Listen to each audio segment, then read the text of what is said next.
Live. Let me get this plugged for everyone.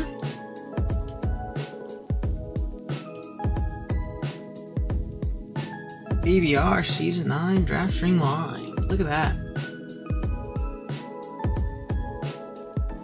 Jamer's fucking stupid.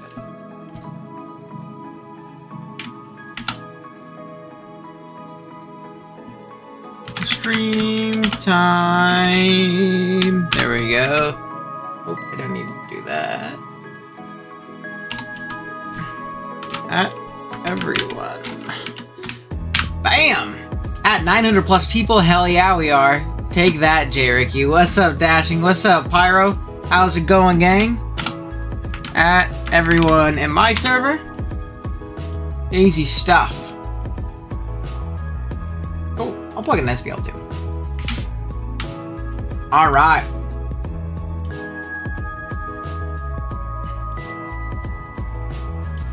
Here's a great replay.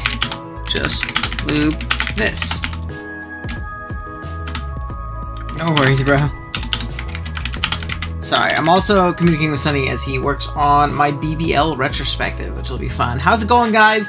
As you're all jumping in, we'll wait a second to start off completely. We have 20 viewers, only 5 likes. Guys, we gotta fix that. We gotta fix that. We gotta fix that. What's up, winner? I like the guy in the image. Whoa, spoilers. But yeah, we're gonna go ahead. Actually, I want to see this replay that Delphi sent me.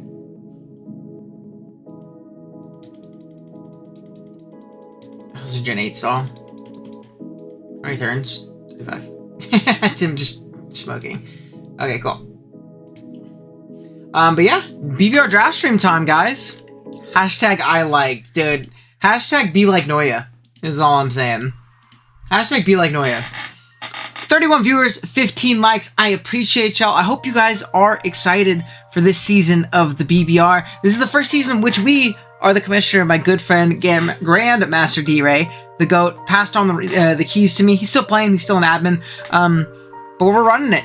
The stream's going to be on our channel this time, so I'm definitely really excited. Shout out to Terratorn. Shout out to Terratorn. Fun fact, he might be drafted today. But yeah, we're basically just going to be going over the teams. We're going to go a little bit quicker. No aloe on thumbnail. I couldn't spoil it. Don't spoil. But yeah, we're going to be going over people's teams. It'll be a little bit quicker because it's just me today. Nothing too crazy. Can we get some hype music? No, it's time for a relaxing draft analysis, Burger. You need to go do some fucking jumping jacks before you jump in my stream. Perhaps you're gonna listen to while I edit my draft video? Hell yeah, dude, get on that grind. The computer's killing itself right now, but we're here. Hey, me too. Don't you buy the GOAT? No, you. No, all of you are the GOAT. Again, 41 viewers, 19 likes. I appreciate y'all a ton. Alola Mommy, what's up, LRXC? How's it going, bro? But yeah, we're gonna be going over really quick. Before we start, I can go ahead and kind of, plug what's going on. I feel like Darwin. I can really quick plug what's going on. This is obviously the BBR Season 9 draft stream. This season is just going to be a standard draft league season. We've been trying a lot of things over the last, couple, year and a half kind of time. We're just going back, nice and simple, standard draft league. This will be free Terra preview as the rule sets. Coaches will have up to 28 points to spend on their Terra captains. That can Terra into any type throughout the game, but they do have to let their opponent know before the game starts. If you get 10 likes, I won't stream out. Don't say that. We're already way past that. What's up, Razzie? How's it going, guys?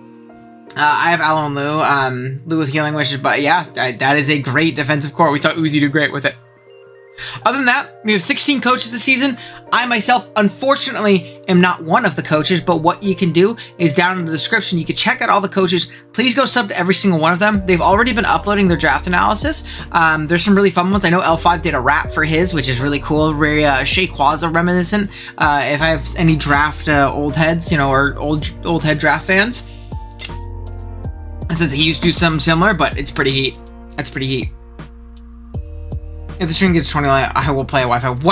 Wow, guys, I think L5 is gonna play a Wi-Fi league. But yeah, with that being said, we're just gonna go ahead and kind of jump right into things and go over the teams and things of the sort. Drop a like if you haven't done so already. Sub if you're new. And yeah, with that being said, let's do it, baby. Let's run it. So, first up, we have... Oh, no. Do I not have the hotkey set? Hold on. I might be lying. I have to set the hotkey. 1 second. Oh, I lied. Okay, hold on. E. I pressed it twice. Okay, cool. I forgot I had this as a picture over the top. This is not a part of the slideshow. Let's go ahead, jump right into it. First up with the first pick of the draft. Where is this? Boom! We have Kason and his Iron Valiant. I mean, pretty standard stuff, right? You see Iron Valiant on a board. There's no Spectre. There's no Draggable. There's no Deox Speed. In my opinion, who is broken. What's up, Noel? Which is pretty darn broken.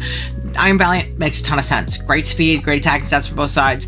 Endgame win con in every single game with a booster speed. But really, in my personal opinion, I think Valiant is best used in the context of just bringing in and clicking a button with specs, with a life orb, with an E-belt, with a booster in one of its attacking stats. Becomes really, really powerful. You also have access to really cool tools like Encore and Destiny Bond and things of the sort. I had Iron Valiant last season in which I played, and it was an amazing Pokemon. Obviously, very, very good. And yeah, that being said, on to the next. Alamamoli, as they say. Can it Terra? It cannot Terra. No, it is Terra banned. So if you see the Terra symbol underneath the Pokemon, that means they are a Terra captain. But no, it is not allowed to Terra. The XP is like a 14-point mon, man. Go to jail. Speaking of 14-point Pokemon, look at Alamamoli. So, obviously, we gotta talk about this. It's a pick 2 Aloe. Those of you who don't know who, a coach who went crazy in our D-League and won our Summer Scramble, incredibly talented player. They typically play more, I'd say balanced to like, or not even balanced, I'd say more semi-stall to stall variants and stall teams, right? And in Summer Scramble, there was a big crash out that I had. There's a video on YouTube that Fran uploaded of me losing my mind because people were freaking out about 6-point Aloe. 6-point Aloe, right? I can't believe OG Albina thinks Alamo is worth 6 points. If I'm being objective, I think Aloe probably sits about the 8-point range. I was actually going to move it up to 8 points. I forgot to in between, and who made a big fuss about it. So, in protest, I kept it at 6 points. And who stood on business and grabbed the round 1 Aloe at pick 2? Again, I want you to keep in mind the Pokemon that are going to go after this could have been drafted by who, but to stand on business, and I respect it, who grabbed Aloe round 1. Now, Aloe, obviously, good wish, not even a great wish master. I think more so great, like, flip turn pivot, either AV, helmet sets, things of the sort. Could you argue that 6 points is a steal? For sure. I think objectively should be at around 8, but am I going to say that it is a round 1 steal? Not quite. Not quite. But yeah. That was only one of our custom tier changes. But it speaks to me. Oh man, 6-point Aloe. What is? I know, that's why we gotta get it round 2 or pick 2. We gotta get it pick 2. All right, we're gonna move on to the next, and we have visually Viz grabbing Sneasler. I think another perfect Vizmon, right? If you guys have watched Viz over the last, year and a half, 2 years of him playing a lot of draft on Wi-Fi, you've noticed that he's drafted a ton of hyper offense. The exact opposite of who plays, actually. And I think Sneasler's a great tool for that, right? I think like the Scarf and Band sets are great with Poison Touch, U-Turn Around, Dire Claw out, man. There's always a way back in a game if we have Dire Claw, right? But also those Unburdened Swords Dance variants, if Viz ends up getting any kind of terrain later. Or a set I really love personally is going to be like Air Balloon sets, right? Air Balloon sets find a really free SD opportunity, and it's really hard to play around it because of the fact that you have to pop the balloon to do damage. So if you're not OHKOing it, it's going to be a tough position, right? So definitely really, really cool. This is great experience setup. Hey, I appreciate it. I'm glad you like it. This is graphics we've been using for a while, and they've stood the test of time. But yeah, big Sneasler. Keegan wants it banned in chat. Really, really solid Pokemon. Great speeds here, and it's always nice to lock down some elite speed right away. And you'll see Viz is a silly guy as well. He might have some plans in store for the Sneasler and its team. But yeah, that being said, on to the next. We have Great Tusk. Great Tizzy. We see that this is going to be our first Terra captain of the draft. J-Bear drafting Terra Great Tusk. Now, again, keep in mind that this Terra Great Tusk can Terra into any typing throughout the season, but it is going to, J-Bear will have to inform his opponent beforehand. Incredible Pokemon without Terra, to be completely honest. Ground fighting is so unbelievably strong. This thing's so bulky, it's so strong, and it's also decently fast with the base 87. Great rocker, incredible offensive move pool. Realistically, one of the best Pokemon on the board, and J-Bear got it with Terra pretty darn early. So, good stuff. Shouts to Burger in chat, the Terra Tusk connoisseur himself. But yeah, really solid. Really, really solid. 20-point Terra test was a mistake. I think it's fine. I think it's fine. Terra preview is so pog. I agree. Next up, we have A12, our reigning BBR D-League champion. A12 was able to take home the BBR D-League championship, which secured him a spot in the main league, and he was even rewarded for his spot with a nice top 5 pick. He ended up getting Meowscarada. Now, typically you see Meowscarada go round 1, right? It's not that Meowscarada isn't a round 1 guy. You just typically see it more often towards that back end, that wheel. But people have been really, really valuing this guy in recent drafts, so I respect A12 grabbing this thing early. Incredible speed tier. With Protean, it's Weavile and Greninja in one. Really, really ridiculous Pokemon. It's spikes, it U-turns, it knocks, it axles, it play roughs. It does so much. It has a really, really strong sucker punch. Really, really incredible Pokemon, and really solid pickup from A12. I think that we're gonna, once we kind of like disassociate Meowscarada from how we saw it in the early gens on Wi-Fi as like round 2 or late round 1 guy, and kind of see it as like a top tier draft league threat, I think you'll start seeing it go a little bit more towards the top like this. So definitely a really, really solid grab right here. Next up, we have Q, the Costa Rican, not grabbing his mascot as he was banned, but grabbing probably the next best thing when it comes to the Dragon Pseudos on the board in Garchomp right here. Now, Garchomp is Terra banned, so obviously this will not be tearing, but still an incredible Pokemon nonetheless, right? It still has those Swords Dance Scale Shot sets that it can just kind of win a game with on its own. Really not that hard a position, especially if you're going like a screens offense route, but you also have access to those Endure Rocky Helmet or just those Rocky Helmet Rough Skin sets with double hazards, 1 hazard, whatever it may be, Dragon Tail and things around. Really, really incredible pick. Unless you're Keegan, you know this guy is the absolute GOAT. I will draft Meow round 1 Meow regardless of my replacement. It's that good. I think that's fair. I think that's definitely fair. I'm gonna try my best to keep up with chat, by the way, guys. Obviously I'm going to be kind of listing off these mons completely on my own, but I'll try and take a peek in between time. We'll take a little bit of time in between rounds to kind of talk about some picks and things of the sort too. But yeah, definitely really fun. Next up, we have, oh man, any Twit KO podcast enjoyers in the chat? We have the GOAT, Big Zarude from Gerald Rickerton, the citrus berry connoisseur. He's going to have to draft a mon that runs leftovers most of the time. I don't know if he's going to be able to do it. I don't know if he's going to be able to deal with it, but Terra Zarude, debatably the best Pokemon in the format. In my opinion, by far the best Terra captain in the format, has seen an absolute skyrocket in usage lately in tournaments like the DPL, DCL, things like that. Joey Pokegame used it great in BBL this last season. It was one of the best Pokemon by far in an Ubers League, so you can only imagine how strong it's going to be in Standard here. It's just a stat monster, right? When you can shed that Grass Dark typing and really lean into how bulky this thing is, on top of its natural speed and attack, plus access to probably the best stab move in the game in Knockoff, I mean, you're in a good spot, man. It's really not that hard to support Zarude. There's always a Zarude set that can win every matchup, in my opinion. And most of the time, it's just specially defensive bulk up, right? It's just specially defensive bulk up. That is about it. Next up, we have Keegan here with debatably the second best Terra captain in the format, or at least up there in my opinion. I still absolutely love this Pokemon, and it seems like a very Keegan mon if I had to, in all honesty.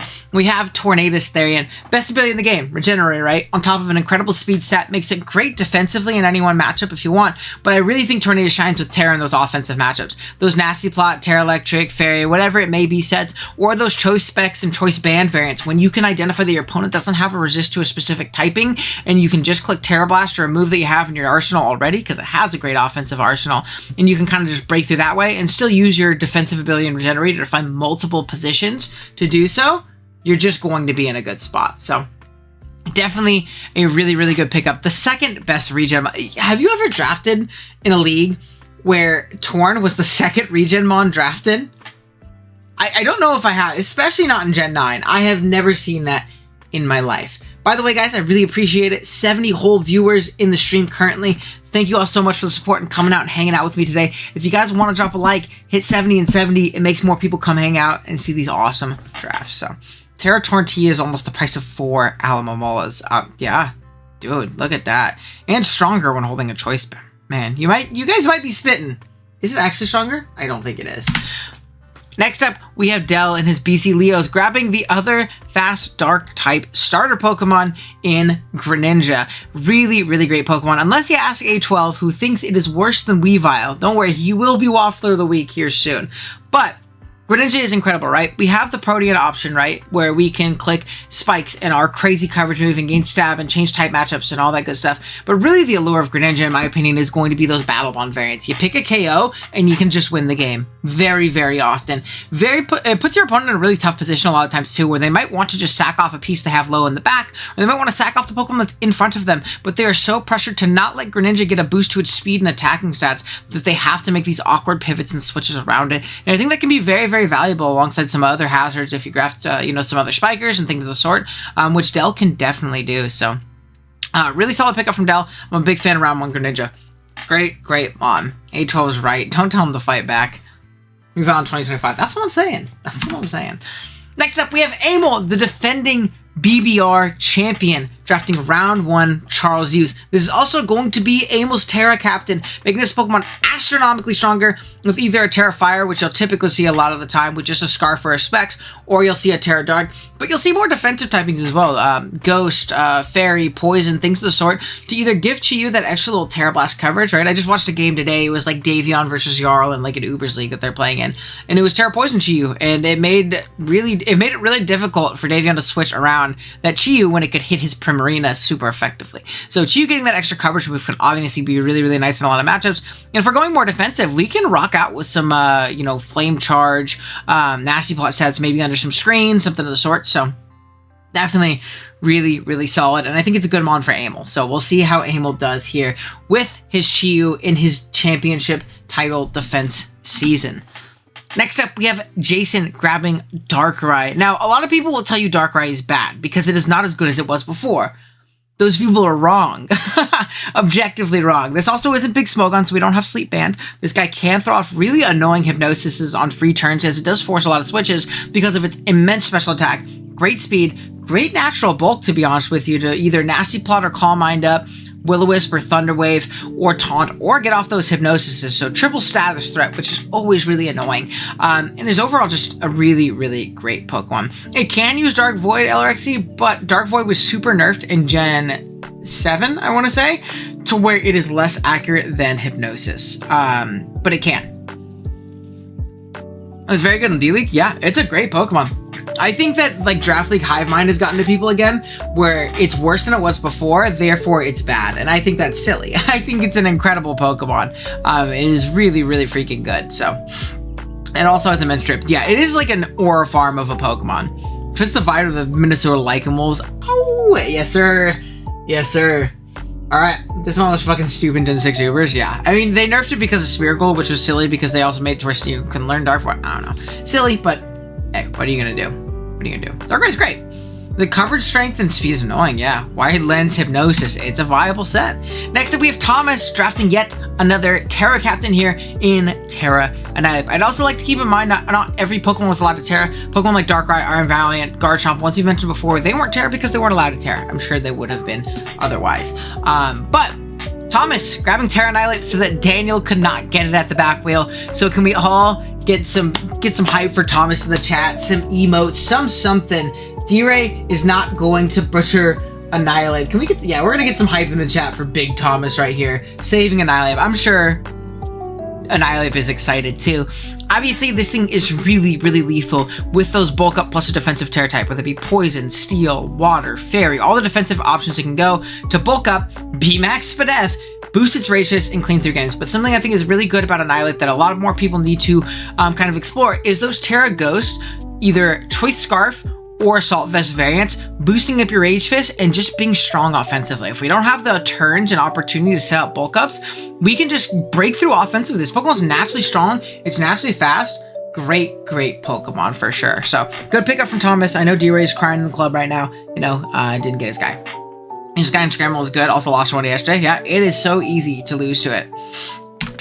All right, next up, we have Ant. It's whatever grabbing Palafin. Big All Might. Absolutely cool Pokemon. Now, it can be a little bit finicky to position. I think a lot of times you're forced into kind of a lead position with Big Palafin, but if you can pop that form early, it really has a set in every matchup, whether it be bulk up, whether it be choice band, whether it be choice scarf, whether it be special, whether it be mixed, whether it be the agility special like thread spray set. Really, really strong mod. Ape is Zarude at home. Yeah, we all can't have a Zarude, J. Ricky, unfortunately. Not all of us, you lucky bastard. But let me DM something real quick. Another one. But obviously an incredible Pokemon, very, very strong, very powerful, a little bit finicky to position, but if you can, you're going to put yourself in a good spot. Palafin, we back again, we lead him with a flip turn. Walled by Aloe, no sir, you about to get sub-bulked up on, you about to get throw spray boom bursted on. If you I think it was Addison in Draft League World Cup tried to use, it was either Draft League World Cup, no, it wasn't Draft League World Cup, it was GPL, which is the custom Mega League that I'm in, and she was in at the beginning of the season. It was not good. All right, next up, we have my favorite logo in the league and our D-League runner-up in Hunky Donkey. Had a great season down in D-League to where despite not grabbing the ring, we wanted to have him up in the main league. Great up-and-coming player and creator, and he grabbed round 1 Terra Raging Bolt. Pretty late in my opinion too. I love Terra Raging Bolt. I think this Pokemon is insane. Whether it be the booster energy, click a button and kill something lead variants, or those Calm Mind Wind Cons, or Assault Vest, or Heavy Duty Boots. Really, it's like the most versatile Pokemon without actually being very versatile. Absolutely love Raging Bolt in that regards. I think it's incredibly strong. Thunderclap is a really, really powerful move, and especially alongside Terra, those ground types that are going to try and check you and not get revenged by Thunderclap are going to have a tough time doing so when you can change your typing out of that weakness. Really, that has to be very, very weakened otherwise. So really, really powerful Mon. But yeah, shouts to the Traumatized Snorlaxes. I think this is a pretty funny logo. I'm here for it. Then at 15, King L5 feels like Darwin. He feels like Darwin, grabbing Big Terapagos, a Pokemon that he's used a lot in the coming months. In the recent months, he will be using a lot in the coming months here, with access to its Terra Shell ability, giving it basically a better multi-scale at full HP. This thing can do a multitude of things, whether it be perform as a great rapid spinner, as a great stealth rocker if you need it, but really as that setup threat with Rock Polish and Calm Mind and absolutely incredible coverage. This Pokemon can really easily run away with games, whether it be in the early game to break through things or in the end game to win games. Really, really solid. And we got 20 likes, so he feels like Darwin. If we get 50 likes, L5 will win one Wi-Fi League game. Just one. Not more. But if we get 50 likes, he'll win more than one. He'll win one. Travis looking like a mini Mew. Yeah, I mean, it's a mini Mew in the sense of its move pool is shorter, but as a Pokemon, it is much better than Mew, in my opinion. Much better than Mew. I mean, unless the Mew can Terra. So, yeah. And then lastly, we have D-Ray getting a really, really late Terra Enamorus. Again, absolutely incredible Pokemon. I know this guy has kind of fallen off in some people's eyes recently, but I think this thing is so unbelievably strong in so many instances. With that Terra Fairy Moonblast, with either a Scarf or Specs, there's not much that deals with it, but then you also have those Terra Electric sets, those Terra Ground sets, those setup variants with either Contrary or Calm Mind with Cute Charm. Really, really powerful Pokemon. One of my absolute favorites I've ever used with Terra, and that was back in the days where we could only Terra with like one typing or whatever. I just Terra Fairy every week and killed everything, got up hazards, and won the game. So not only is L5 gonna go win this, he's gonna get 6 out every week. Yeah, unless we get to 50 likes, chat. That's how it is. But that is gonna be the end of round 1. Obviously, we took a little bit more time on round 1 because these are the biggest picks on everybody's draft, unless your name is who, right? So I wanted to go over them a little bit more in depth with these Pokemon did. From here, we're gonna speed up a little bit, but we are gonna talk a little bit more about how these Pokemon accent each other and how they pair together well, or if they do, right? Now, go ahead and let me know in chat while you drop a like, because we only have 40 likes and 84 viewers, which I appreciate y'all showing up and hanging out with me today. Makes me feel a little less lonely as I sit and call and waffle about Pokemon all day. Let me know what your guys' favorite pick in round 1 was, as I get a sip of coffee and water. And let me know what you think is going to go in round 2. Who you think is going to draft what you think they should draft in round 2. Shout out to John Wynn for subscribing to the channel. I appreciate you, bro. Yeah, I think Enamorus is a great pick as well. Really, really solid Pokemon. Look at that. I set up alerts, too. I'm pretty much a professional YouTuber at this point, man. But yeah, Alamo all day. So true. Man, the streets love the Who pick. Zarude he's got. See, I have to agree. Love me some Terrachiu. Yeah, I mean, that is just power incarnate. I'd also like to mention throughout the season, obviously, I will not be playing in the season. I'm going to be playing in another league, in the SPL, and I don't have the time to play in 2 Wi-Fi leagues. But this is still my league, so what I will be doing every week, I will be doing watch through streams, watching through the games. You guys can go ahead and follow me along for that journey. And again, please check out all the coaches in the description below. They should all be uploading their draft analysis today, so please check them out. Oh, Vizgar's Mimikyu again. Yeah, really solid with Mimikyu and BBL. He used that thing incredibly well. Whoever picked me out should pick the Goat Cinderace to have the double Protean U-turn combo. True. Yeah, I'll be playing an SBL LRXE. Which is doubles, and that is not my forte. I go off about these singles guys, man. If this was a doubles draft, I would know shit what to say. Owen actually dropped after who took round 1 out. So true. Pro draft league player and pro YouTuber now. What can't this guy do? Dude, you can do anything you set your mind to. Not the Smoke on SPL. No. The Shuckle Premier League. Shuckle and Pokegames League. I have my draft analysis going up for that next week, so also stick around for that. That'll be a lot of fun. And that draft stream will be next week too. We're on AIM's channel, obviously. And times when's I drop going? I heard he's popping off. That guy is raw. Alright, let's see. Maybe it goes number 2. We have Gouging Fire. Big Gouge coming round 2. Now, in my opinion, I think this is a little bit early, but I think Deary rounds it up actually pretty well with some of the picks he gets later on that probably last a little longer. But in general, really strong win condition. I like this Pokemon that really bullies everything that, or not everything, but a lot of the mons that Enamorus really doesn't appreciate. In particular, those bulky steals, Gouging eats alive. If Deary can play aggressive enough and get into his Gouging very often and do a ton of damage, he's in a great spot. Plus, the access to Healing Wish that Enamorus offers to give Gouging a second life can be really strong. He's drafting the mini Joey team. Yeah, he's just missing a Mewtwo. Nobody let him get Mewtwo, please. EDM Gouging is so good. Yeah, no, I actually really like the core a lot. I think it's a solid core from D-Ray. Again, really strong win condition Pokemon, but also very solid defensively. I think people really sleep on how good Gouging is bulk-wise. So, yeah.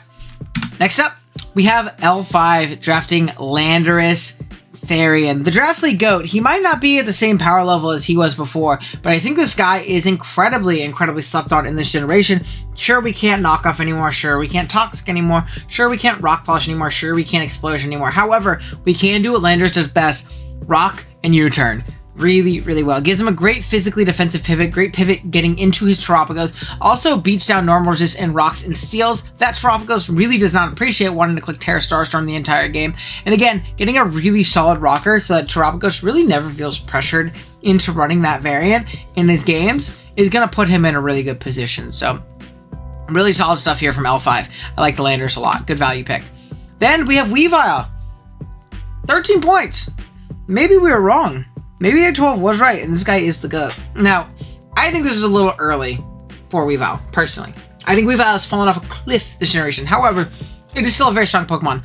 Knock, Axel, Shard, either SDE filler, something, right? Really, that combination of moves is going to be so strong with so many teams. With a Choice Band, going to click crazy damage. And those electric resists that Bolt might force in, get a Volt out, like a Grass or something of the sort, you're just going to click Axel or Knock and do a ton of damage. But yeah, really, I can't believe I got a better Pokemon better than Grand Round 2. That's pretty crazy. Considering Grand went, man, you made out like a bandit, big dog. You made out like an absolute bandit. Where am I getting pinged right now? Oh, D-Ray server. Thanks, D-Ray. You plugged it. But yeah, next up, I respect Nicolas Figure's going to be gone. Yeah, I mean, that's fair too, right? We have to kind of assess. There's not that many elite speed Pokemon that are very usable in Paldea decks. You need one, right? You absolutely need to have one. Then we have Tingluski, the exact opposite of speed, but great pairing along with Palafin. I actually like this combination a lot. One, because of the hazards, obviously, right?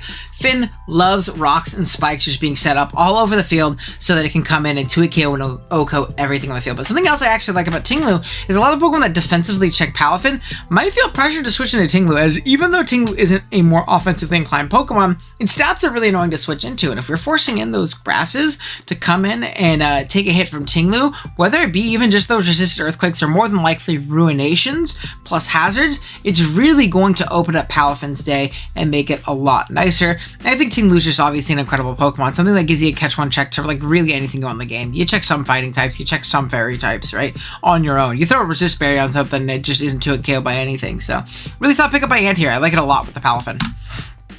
Next up, we have Iron Treads from Thomas here, giving him a solid Rapid Spinner, solid Rocker, solid Steel type, and a decent speed tier right here. Really solid Pokemon in general. I think if you really want to keep away hazards, which is something that Annihilate and really any team appreciates, you really want to grab Treads or Tusk or Terapagos, and this is the last of them left. So I think prioritizing this early makes a lot of sense from Thomas here. Solid pickup and good Pokemon overall. Tingly checks everything. It really does. It really does. Then we have Jason here grabbing a really solid pickup in Galarian Slowking. I like this Pokemon alongside his Darkrai a lot. It checks really anything that... Oh, thank you, Evan Smith, for subscribing to the channel. I appreciate you, bro. But I like Slowking a lot here with Darkrai, allowing it to function as a great Fairy pivot and a great Fighting pivot, as well as getting Chilly Reception pivots out into Darkrai and other breakers that Jason ends up grabbing, giving them free opportunities to click buttons. I think this is about as good of a defensive pairing as you can get with Darkrai. Really, really solid pickup. How's it going, Glenn? What's up, bro? How you guys doing today? Yeah, really, really solid pickup, and you'll see this often in round 2 in a draft, right? Is people are really trying to immediately grab that that best pairing available on the board with their best Pokemon and go from there. But yeah, really solid. Next up, we have Amel grabbing Roaring Moon. Now, this might seem odd. Well, one, Amel drafts a little bit odd in general sometimes, right? That's my go. It works for him. But I think there's something to be said about drafting Dark Spam. You'll see this playstyle a lot in the showdown scene. Roaring Moon's body looks so funny in this sprite, by the way. But you'll very often see people draft this Dark Spam approach because Dark moves don't really have great consistent counterplay. There's not a lot of really good fairies in the format currently, and a lot of them are very reliably broken down. I like the idea of having Roaring Moon plus Chi-Yu, by the way, because your Clefable that you're bringing, you can be Fizz Def for the Roaring Moon, but I U-turn, I go into my other Dark type and my Chi-Yu, and you're not Spadef, you're not living at all. This does open up the option for a Sun team for Amel as well. Chi-Yu in the Sun is a monster, and then obviously we have Roaring Moon with its photosynthesis ability. Really, really solid Pokemon for sure. Roaring Mid, I think it's better than people give it credit for. Would I have drafted in round 2? No. I think Amel's a little silly. You're drafting round 2, but I think Amel drafts silly in general. I think he's a really, really creative builder and drafter, and it works for him. And I think that this core does have merit, even if I think it's a little bit early. Next up, we have Zapdos, the LeBron James of Pokemon Draft League. Absolutely incredible Pokemon. Great defensive pivot. Just going to come in, U-turn, and Volt out. It's also going to force your opponent to run 8 billion Terra Electric, so you can use that to your advantage or your disadvantage, depending on how you look at it. But really just an incredibly reliable Pokemon. Naturally strong in general. Mono Dark, yeah, he could be going Mono Dark. He could be going Mono Dark. But yeah, really solid defensive pivot. I like a lot in general. It has seen a little bit of a fall off this generation, but solid Pokemon for sure. Great defensive check to a ton. Then we have the GOAT. If we're going to get Torn T and Regen and we're just going to knock on U-turn the whole game, we might as well have the best spiker in the format, in my opinion, in Samurott Hisui, because not only does it get them up easy, it gets them up with a strong attacking move that's boosted by its ability, Sharpness. I think the idea that they have with Ceaseless Edge is really silly, and you can tell they just don't pay attention to singles at all in their balancing, because why in the world did we give a Pokemon access to such a strong Spikes attack? It set those Spikes into it KOs the whole game, man. Like, it's pretty darn silly. Big Samurott. Not Samurott. This is Hammerot. But I like this core a lot from Keegan. I think this is a really natural way to start your draft. And it really opens up the door for some really fun offense later. And I also think that Samurott has some fun defensive applications. I've run Assault Vest a lot when using this guy. I think it's a really hard Pokemon to punish. Another thing to keep in mind with this Pokemon, and even Cleavor later if it gets drafted, is these attacking moves that set up hazards, they don't have access, or there is not how do I say this? There is not any immunity to them, right? Nothing is immune to Dark moves. So even if you're switching in your Dark Resist, a Spike is going up on the field. Really solid Pokemon. Also, I want to give a shout out. We did just drop below, but we hit 100 viewers for a second, which is so cool. I don't think I've ever hit 100 viewers on a stream, so I really do appreciate you guys coming and hanging out with me today. That's pretty crazy. I appreciate you all a ton. All right, next up, we have Big Bundler. Getting your elite speed right now, I think this probably, if I had to guess Jay Ricky's thought process right here, I don't think that this was probably the mod he wanted the absolute most in this round 2. But like we mentioned earlier, I think it was Burger in the chat. Can't be blocked by taunt either. Oh, 100% crazy move. But like Burger mentioned in the chat earlier, the speed's going and it's going fast. You get it now. You get it immediately, ASAP, right? Bundle, strong Pokemon, just comes in, clicks Ice Beam, Freeze Dry, Hydro Pump. Not very versatile, not much to talk about when it comes to Bundle, but it is just going to come in, click the button. It's also going to function as a great revenge killer, either alongside a Booster Energy or as a Scarfer, one of the best Scarfers in the game. Realistically, you're going to run Specs and Boots a lot of the time, though, and kind of just do your thing. 15 points for Bundle. Yeah, I think that's about where he usually goes, chat. I'm afraid of missing moves. Yeah, me too. Give this guy Surf. 100 viewers, time to drop a $5. Thank you, Steve. I appreciate you, Brody. Thank you so much for the support. Thank you guys all for hanging out. I really do appreciate it. 101 is pretty freaking crazy. Thanks, guys. I appreciate you. All right, next up, we have Q. Speaking of speed, I don't think this is conventionally a high-speed mon, but you could kind of make the argument that Ogerpon Teal is elite speed because once we Terra, that Embody aspect does pop in, and we get a nice little speed boost, making this Pokemon not only immensely strong with its Grass Stab and its moves in general, but on top of that, it's going to gain that speed boost and be really, really elite, whether it be as a cool Scarfer or just as a Bootsmon, as whatever it may be. Really strong Mon. I think that things like bulky waters that Garchomp doesn't appreciate are going to really be pressured by this Ogerpon, and it really appreciates the hazards that Garchomp can set up as well, which is really cool. Obviously, we have a pretty big ice weakness right now, but it's round 2. I'm sure he's going to patch that up pretty soon.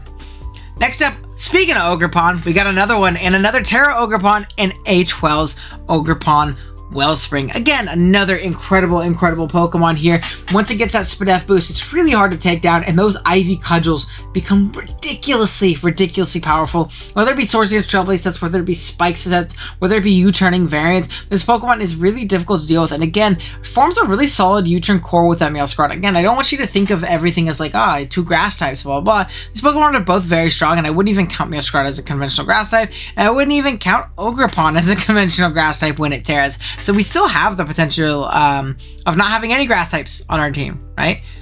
No Water Pulse, to be honest. I don't know why it can't have Water Stab balance. Look at Fluttermane. Yeah, I mean, they randomly decide and pick and choose balance. I think Surf would have been okay, being that Surf's not good in doubles, but not too bad. But yeah, really solid here from A12. Like this Pokemon a lot. 2 grass types is illegal, so true. Next up, we have JB here grabbing Cinderace. Unfortunately, since Meowscarada didn't grab it, we had to take the other Protean, starter Pokemon right here in Cinder, forming a really strong core with that Great Tusk, allowing it to U-turn around, find free switches into that Great Tusk, and click a button. They both pressure waters immensely. Cinderace beats a lot of bulky grasses, which Tusk may struggle with in some specific instances, but really it's also more elite speed, which is really going fast. If coaches have not grabbed their elite speed or weren't looking at it before, they need to start looking at it now. This looks like a very Burger-esque team. I know he's saying Cinderace is the GOAT in chat, so this might be a very Burger-inspired. But yeah, really solid.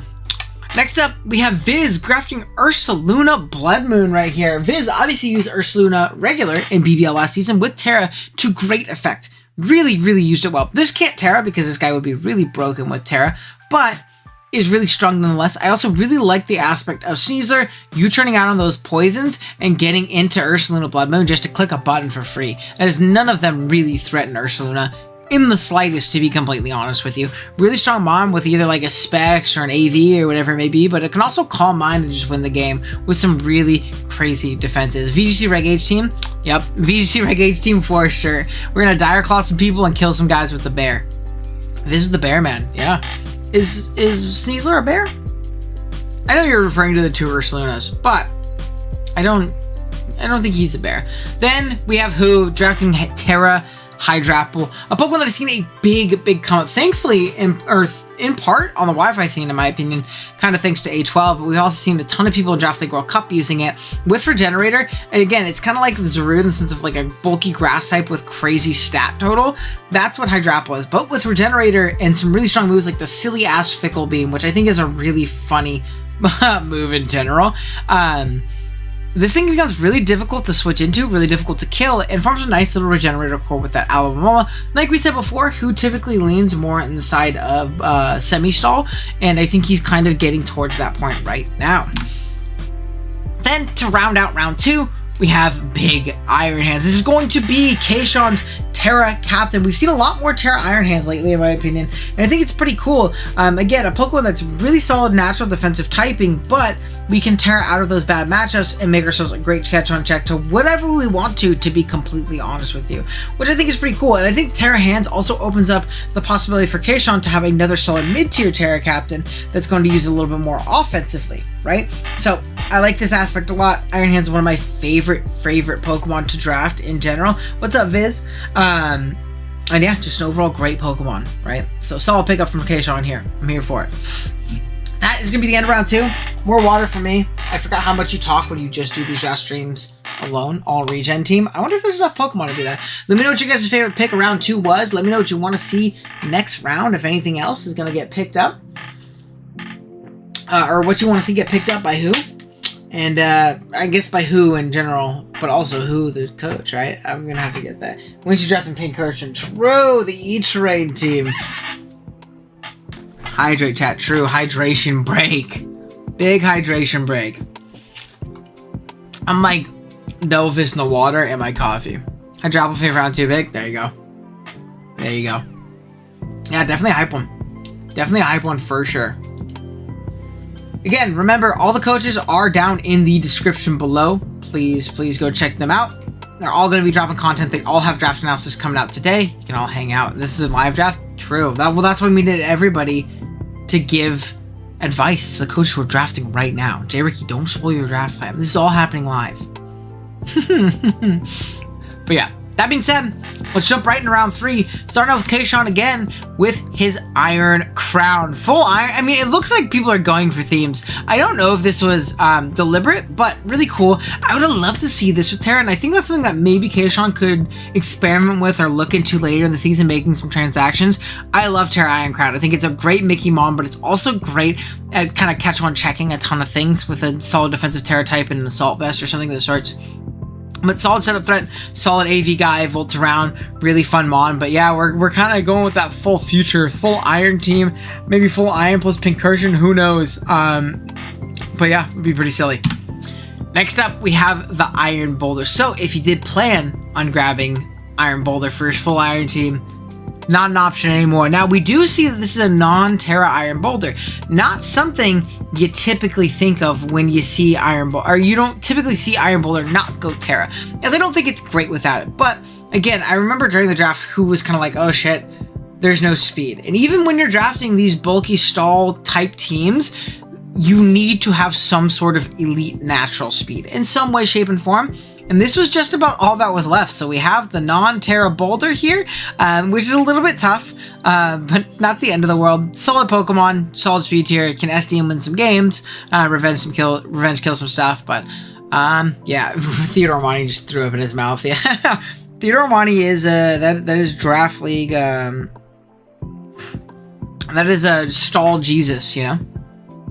Aloe is speed, true. Who needs natural speed when you have Aqua Jet? Who needs it? No, your finger's right there. Darkrai just threw up in his mouth a little bit. Then we have Viz. Man, lots of theme teams going. All 3 of these Pokemon, they might originate from the Hisui region. This is going to be a Terra Captain. Those Terra Normal ESPs are going to hit hard, but we also have some other fun things we could do. We could go Terra Rock, we could go Terra Fire, and more defensive Terra typings as well. I actually think Arcanine is an incredible Pokemon. I think Viz will use it well. I like this Pokemon a lot as a Terra Cap. I feel like not really many people have used it, and I think more people should because it's really, really powerful. Then we have, man, Burger. Are you going to like, is Jesse going to take off a mask in week 1 and just be you? Like, is this just you? Now, I love me some Latios.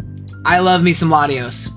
In any generation that's not 9. I think this guy has fallen off a cliff. Maybe Jaber will prove me otherwise, because I think conceptually it fits well in this team. It's also a round 3 pick, right? This is your 3rd best Pokemon theoretically, so it's not as bad in that regard. When I've drafted in someone like my 1st or 2nd best guy in this gen, I don't think it's as great. I love me some 6, 7, and 8 Latios. 9, it has not impressed me. I'm hoping J-Bear can prove me wrong, because I love this Pokemon. I think this Pokemon is super, super dope. So, hopefully J-Bear can pop up with it. Fraudios. Next up, we have Goldango here from A12. He has 2 great spikers, and having a Pokemon that blocks any type of removal of them is obviously going to be very, very nice. I actually like the concept of both of those U-turning grasses at the top with Goldango a lot. It's a Pokemon I love. I don't love playing, but I love using. Sorry, is what I was trying to say. Really solid Pokemon, incredible defensive typing, really strong offensively, and debatably the most broken ability of all time. Just not being affected by status moves is pretty darn silly. Next up, we have Q grabbing a great pick here, in my opinion, in Rotom Wash, really patching up that ice weakness he has before. Now, there is a bit of a free story weakness, but I'm sure we get a steel type later. But I like Rotom a lot here. It's going to allow lots of free Volt switches into the Garchomp, into that Ogerpon, forms a great momentum core with that Ogerpon. And again, with the hazards that Garchomp offers, and even the spikes that Ogerpon offers, I think this is actually a really solid pickup. I know a lot of people actually wanted this in round 3, and he ended up sniping quite a few people. Get my gold and go. So true. Do we have anybody in chat who balls like a Laker? Anybody? Anyone? I've seen this team before. Yeah, the Timeless Rotom Wash. It is always going to do its job. It's going to Volt, Hydro, and Willow, and you're going to like it. Next up, we have my absolute GOAT, Jay Ricky, drafting the coolest Pokemon of all time, Ogerpon Cornerstone. This is a Pokemon that was on our recent BBL Championship team, and man oh man was I pleasantly surprised by using this thing. There's not a single matchup I have played with this guy on my team where I wasn't like, man, this guy goes crazy. This guy goes nuts. Absolutely love this thing. Great spiker, which I think this team really, really does appreciate a lot. It's a great lead, clicks a ton of buttons. It can SD up and win. And really, just that Ivy Cudgel, base 100 power, non-miss, high crit rock move that doesn't make contact is so spam. 2 grasses. No!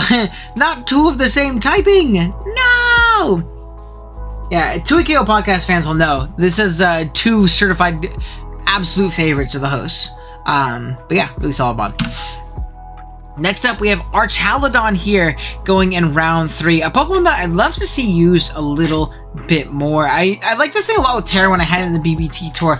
And Viz used it pretty well in BBL. I don't think he brought it very often. So I don't have like the biggest gauge on this guy, but incredible typing, right? Steel Dragon, great rocker, which his team didn't have any rocks yet. Incredibly reliable rocker. Stamina and Sturdy are both incredible abilities. And man, oh man, is this guy strong, man. This guy just clicks the fucking Draco and Flashkin button. Really, there's not a lot that switches into that combination moves, really. It's going to be Steel types, but you have Aura Sphere and you have Body Press that can hit both of those guys. And a lot of times, Steel types don't immediately threaten you, right? The Steel type comes in, hits you, gives you a stamina boost, and then gets 2 KO'd by a Body Press after, taking one and then taking another hit afterwards, so. Yeah, really solid. It does give like a fun little rain aspect. Torn's great in rain. Samurot's strong in rain, and Arch is good in rain. So maybe there's like, I wouldn't say like you draft Pelipper with this, but I think there's an option to go like a rain route on this. So yeah, really solid. Next up, we have Ursaluna regular going Terra, just like Vicious in BBL. And this Pokemon, I was kind of put onto it. I understand it now. I see the truth. This guy is ridiculous with Terra, right? We have those Terra normal facade sets, right? That just fucking Oko everything that isn't a ghost type. Everything dies. Like your Corviknight's dying, at +2. But we also have X's more defensive Terra types, either allowing for those Spidef bulk up sets, which just don't seem killable ever, or allowing for, just swapping up a defensive matchup, right? If we are like a Flame Orb variant, we can Terra Ghost, we can Terra, whatever it may be, and just click a button. But yeah, I was put onto this guy in BBL. Viz used it really well, and I'm hoping Dell can use it really well too. Next up, we have Amel. I mean, he wins again. He wins. He went one league without drafting in BBL. He drafted Gengar instead, and didn't work out as well. When Amel has this guy, he doesn't lose. It just doesn't happen. He doesn't lose. It's not going to happen. He's going to beat everybody. I've never seen someone use him on better than Amel uses freaking Petrarun. It's also a great fairy check, which is nice in the Double Dark. Then, dude, you want to talk about goats? Oh my gosh. Quack with all the way I walk, bitch, I'm stepping in Voss. This is my goat. This is my absolute goat. I love me some Khaki Vol. This guy is so fun. Snowballs so quickly, but also has great defensive utility and being able to provide really solid rapid spin, to be honest with you. It is not as bad of a spinner as a lot of people say. So yeah, solid pickup from Jay here. I'm here for it. I like this team a lot so far. And also pairs really well with Slowking, as Slowking bullies most water resist. But yeah. No Terras yet, nope. He's quacked like a duck. So true.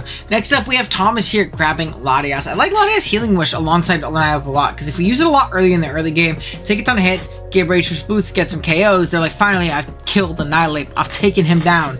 Then we can just Healing Wish, and then we have another Annihilate. And that's not okay. Usually, we can't deal with 2 Annihilates in a game that can tear us. So I like this idea a lot from Thomas. It's also strong offensively in this generation, really solid defensively, and just an overall great Pokemon. I'm here for Latias. You need some more elite speed, but we've gotten a little bit faster. Why was Latios 2 more points? So true. I don't know, that's Jaber. He was here for it. Then we have Ant here grabbing Necrozma, but with Terra. Now, this Pokemon, again, incredibly versatile, a lot like Mew, but has reliable recovery and also offers a little bit more immediate power on those Calm Mind and Dragon Dance variants, which I think is really cool. Great natural coverage already in Photon, Earthquake, Earth Power, Heat Wave, things of the sort.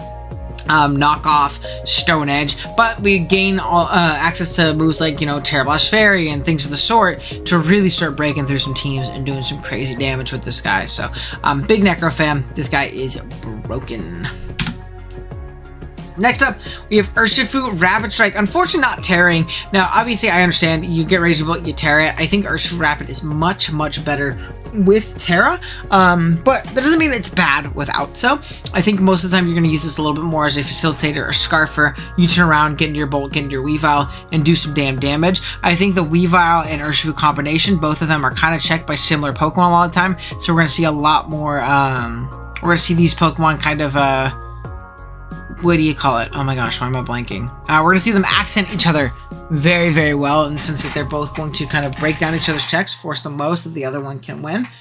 Take off this fucking beanie. It's hot in my room. Put on my hat, though, because like a beanie head. Bring 3 Rocky helmets into this team, yeah. I mean, obviously we have protective pads, we have punching glove. We have ways of getting around that kind of aspect, but, and the VGCS team, yeah, except for the Weavile. Except for the Weavile. I had Rapid Bolt and Rapid and Terra. You get both? No. No. Dude, Razzy's my goat. You don't know ball. That's my goat. Oh yeah, no, for sure. You definitely go Terra Bolt. I just think it's a little bit tough to have non-Terra Rapid, but we'll see how he does. Next up is Keldeo. This is going to be L5's Terra Captain. If it's not an Urshifu Rapid, you might as well get a Terra Keldeo. Now, I will also let chat know. I have a little wager with L5. A little wager with L5. Oh yeah, it's such a good logo.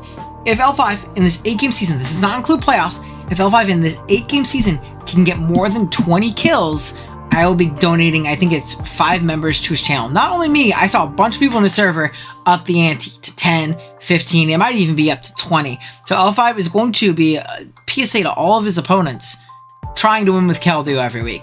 Because if he gets 20 kills with it, he makes physical money.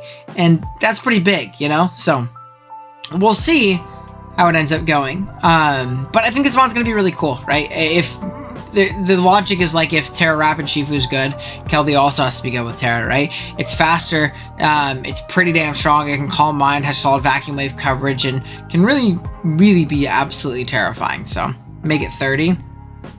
I will match that 5. Dude, he's gonna be rich. Shoutouts to Keldeo. Who do not believe in Keldeo? I just want to make it a little interesting. I think he'd do it. I'm only gifting 5 members. If I didn't believe he'd do it, I would have bet him like 15 or 20. I'm inventing Terra Cal. Only an average of 2.5 kills per game might work. That's what I'm saying. It has to get some crazy win to get 20. Right? That's a lot of kills for any mon. Even something that's broken. And lastly, in round 3, we end off with Gliscor. D-Ray getting a ton of hazards. He really is just Joey Pokegame Jr. He put on the Joey Pokegame suit and 1 member donation per KO. No, I'm not doing that because then I have to give him money no matter what. But D-Ray grabbing a great hazard setter, which again, Pokemon like Enam, Pokemon like Gouging really love rocks and spikes being up. And Gliscor does it just about as well as everybody. It also gives them a little bit more of a defensive backbone. We are very weak to ice, as someone did just mention in chat right now. But these are things that can be patched up a little bit later. But yes, this is we just need Mewtwo and Crown. Prim next. Hey, who knows? All right, chat. Let's make a bet.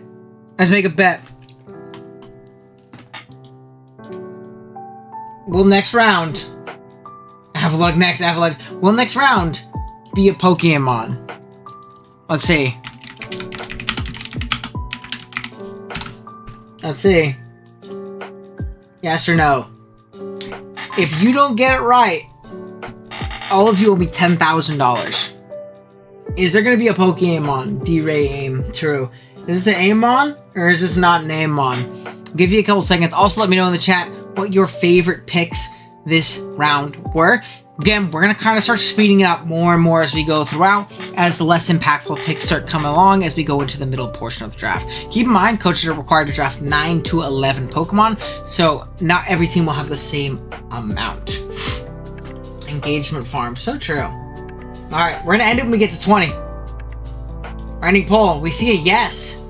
We see a yes from D-Ray getting an Amon. Is he getting a Mon that was on AIM's BBL team? Start off round 4. Grandmaster D-Ray drafted Tentacruel? Tentacruel? Now, a little early. It was a little early.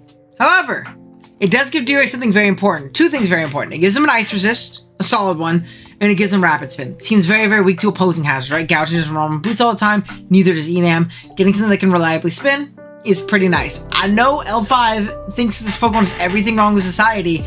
I don't think that's the case. So does Keegan. There they are. Everything wrong with society.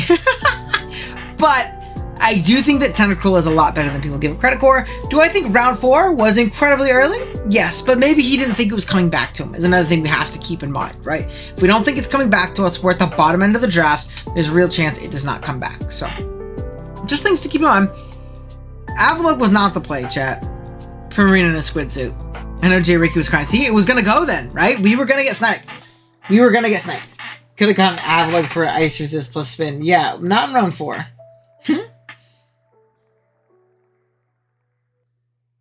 Because you want finals? Dude, yeah, I like Tentacruel. I think Tentacruel's good. Tentacruel's a good one.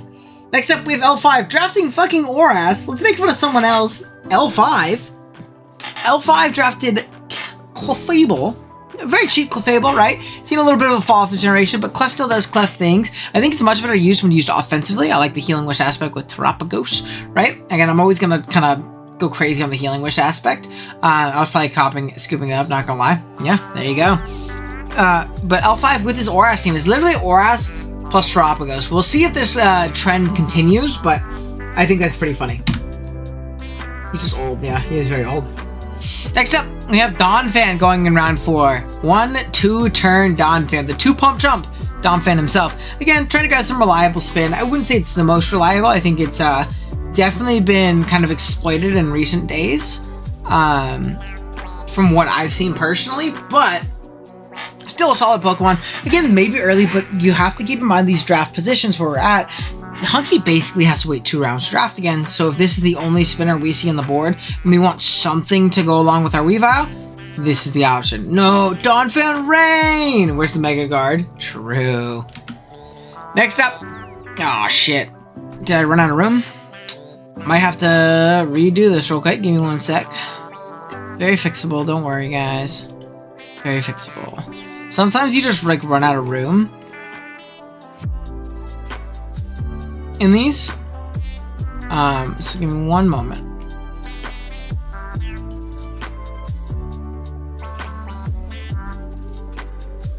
Oh, how did I do that? Okay. Give me 1 sec. I gotta find Donphan. What pick was Donphan?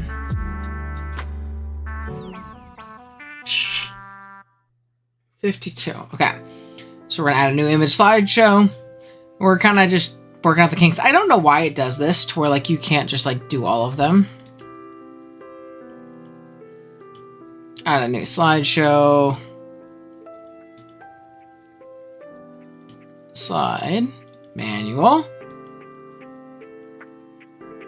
Add files. We're gonna go to the thing. Sorry guys, we're just gonna have to kind of adjust and pivot around stuff like this. It is what it is.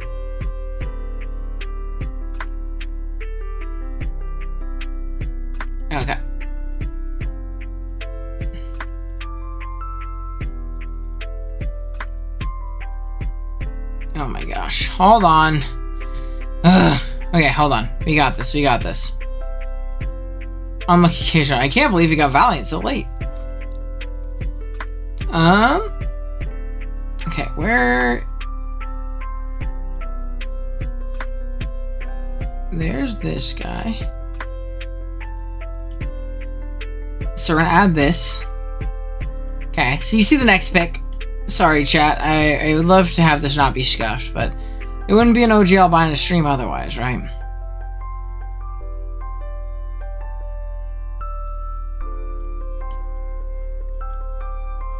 All right. There we go. And then I just need to make the hotkey. All right, hotkeys. Image slideshow. Boom and boom. Alrighty, chat. You just act at the next pick. Yeah, dude, Pictionary for the next couple. All right. We got it. We got it. Don't worry, guys. We got it. Let's remove slideshow 2 so I don't click on the wrong one. There we are, guys. There we are. Drop a like for the very professional YouTubing. Drop a like for the very professional picks in YouTubing. I appreciate y'all. All right. So next up, we have Ant here grabbing his Ochre Pawn Hearthflame. I like this pick a lot. I think it's a nice little speed tier grab for him too. Something a little faster than Palafin. I think he still wants some elite speed. Really, really powerful Pokemon. Pairs really well with Necro, in my opinion, as well. Also gives him a secondary Spiker, which can be nice, but really this team has freed up Ogerpon to just be offensive. And I think for 12 points, this thing can be really, really strong as a nice and solid breaker. So, he's folding under pressure. You know me. You know me. Next up, we have a Zoomerl here from Gentleman Thomas, grabbing, in my opinion, what's a very, very valuable Pokemon in this metagame. I think it checks pretty much the entirety top part of the board. So really, really powerful pick here in the Zoomerl. Belly Jump setup threat, potentially in some matchups. I think those screens matchups can allow for it to do so. But really, I think this thing thrives in a Choice Band or an Assault Vest kind of way. Really, really solid Pokemon in general. I'm not sure the vision on Thomas's team other than like he has good Pokemon so far. But we'll see. We'll see. Jason, he gets the GOAT. He wins the league. He wins the league. We have Big Terra Salamence. Pokemon that's incredibly versatile, whether it be DD offensive, whether it be just 4 attacks, whether it be Scarf Moxie, whether it be physical, special, defensive. It does it all. This guy's the absolute GOAT. I think this is a great pickup for Jason. I know this is the one he wanted to use the most kind of going into this too. So I think it's a really solid pickup from him. So good stuff. Next up, we have Big Tankaton here. Solid value pickup for Aimel. You see this thing go pretty early right here. Really, really solid Pokemon. Really, really solid Stealth Rocker. You love it as like that knock Encore T-Wave type of guy too as well. And again, gives Aimel some rocks, which he did not have up to this point. We have a lot of like luxury offense at the top and then like Petron, who's cool, but now we have Tinkaton as well, which is pretty awesome. How's it going, Shane? Welcome to stream, bro. Next up, we have Dell here, grabbing Slowking. I like this pairing a lot, giving that Trick Room Pokemon alongside the Ursaluna here. If we can get a Trick Room and find free switches into Ursaluna, those Terra Normal Facade sets are going to go absolutely crazy and just start clicking buttons, right? Really, really strong. You thought I'm not smart, but I think a ton. Thanks, man. But yeah, really solid pickup from Dell here. Again, really pairs well with that Ursaluna pretty well. Great, man. Thank you. I'm glad to hear it. I'm glad to hear it. I cannot say Petron without hearing him Pekarunt. Next up, we have Keegan. Grabbing the most Keegan Mon of all time in his Squeam Tail. You know, can we get a Squeam Tail in the chat for Big Keeg? Really solid Pokemon, honestly, alongside that Archaludon. I think it pairs, those two pair together really freaking well. It really passes great wishes. Really, really strong Pokemon. Trick Room plus Lagging Tail, Chilly Reception. Let's go. True. Yep. Exactly. But yeah, Big Scream Tail provides great utility, gives him another Stealth Rocker, which is nice. T-Wave Encore, does all those fun utility stuffs, is incredibly fast, and incredibly strong. I'm noticing that my face cam is just dead. Uh-oh. Scream Tail. Let's try and fix this. Blake Williams, thank you so much for subbing, my friend. There we go. We fixed it. Blake, thank you so much. You gave me a little segue while my shit was tweaking there. Yep. Okay. We should have it fixed. Thinking already uploading. Yeah, so everybody kind of already has. 82 felt. I know, only 82. Man, I'm just kidding. I think 82 is awesome. Thank you guys. Next up, we have Swampert here pulling up big Pert Frozen Cam. Yeah, I know. I got a little bit. There's a little bit of lag. We fixed it though. We fixed it. I don't know why my internet's not doing great right now, but should be fixed. Should be fixed.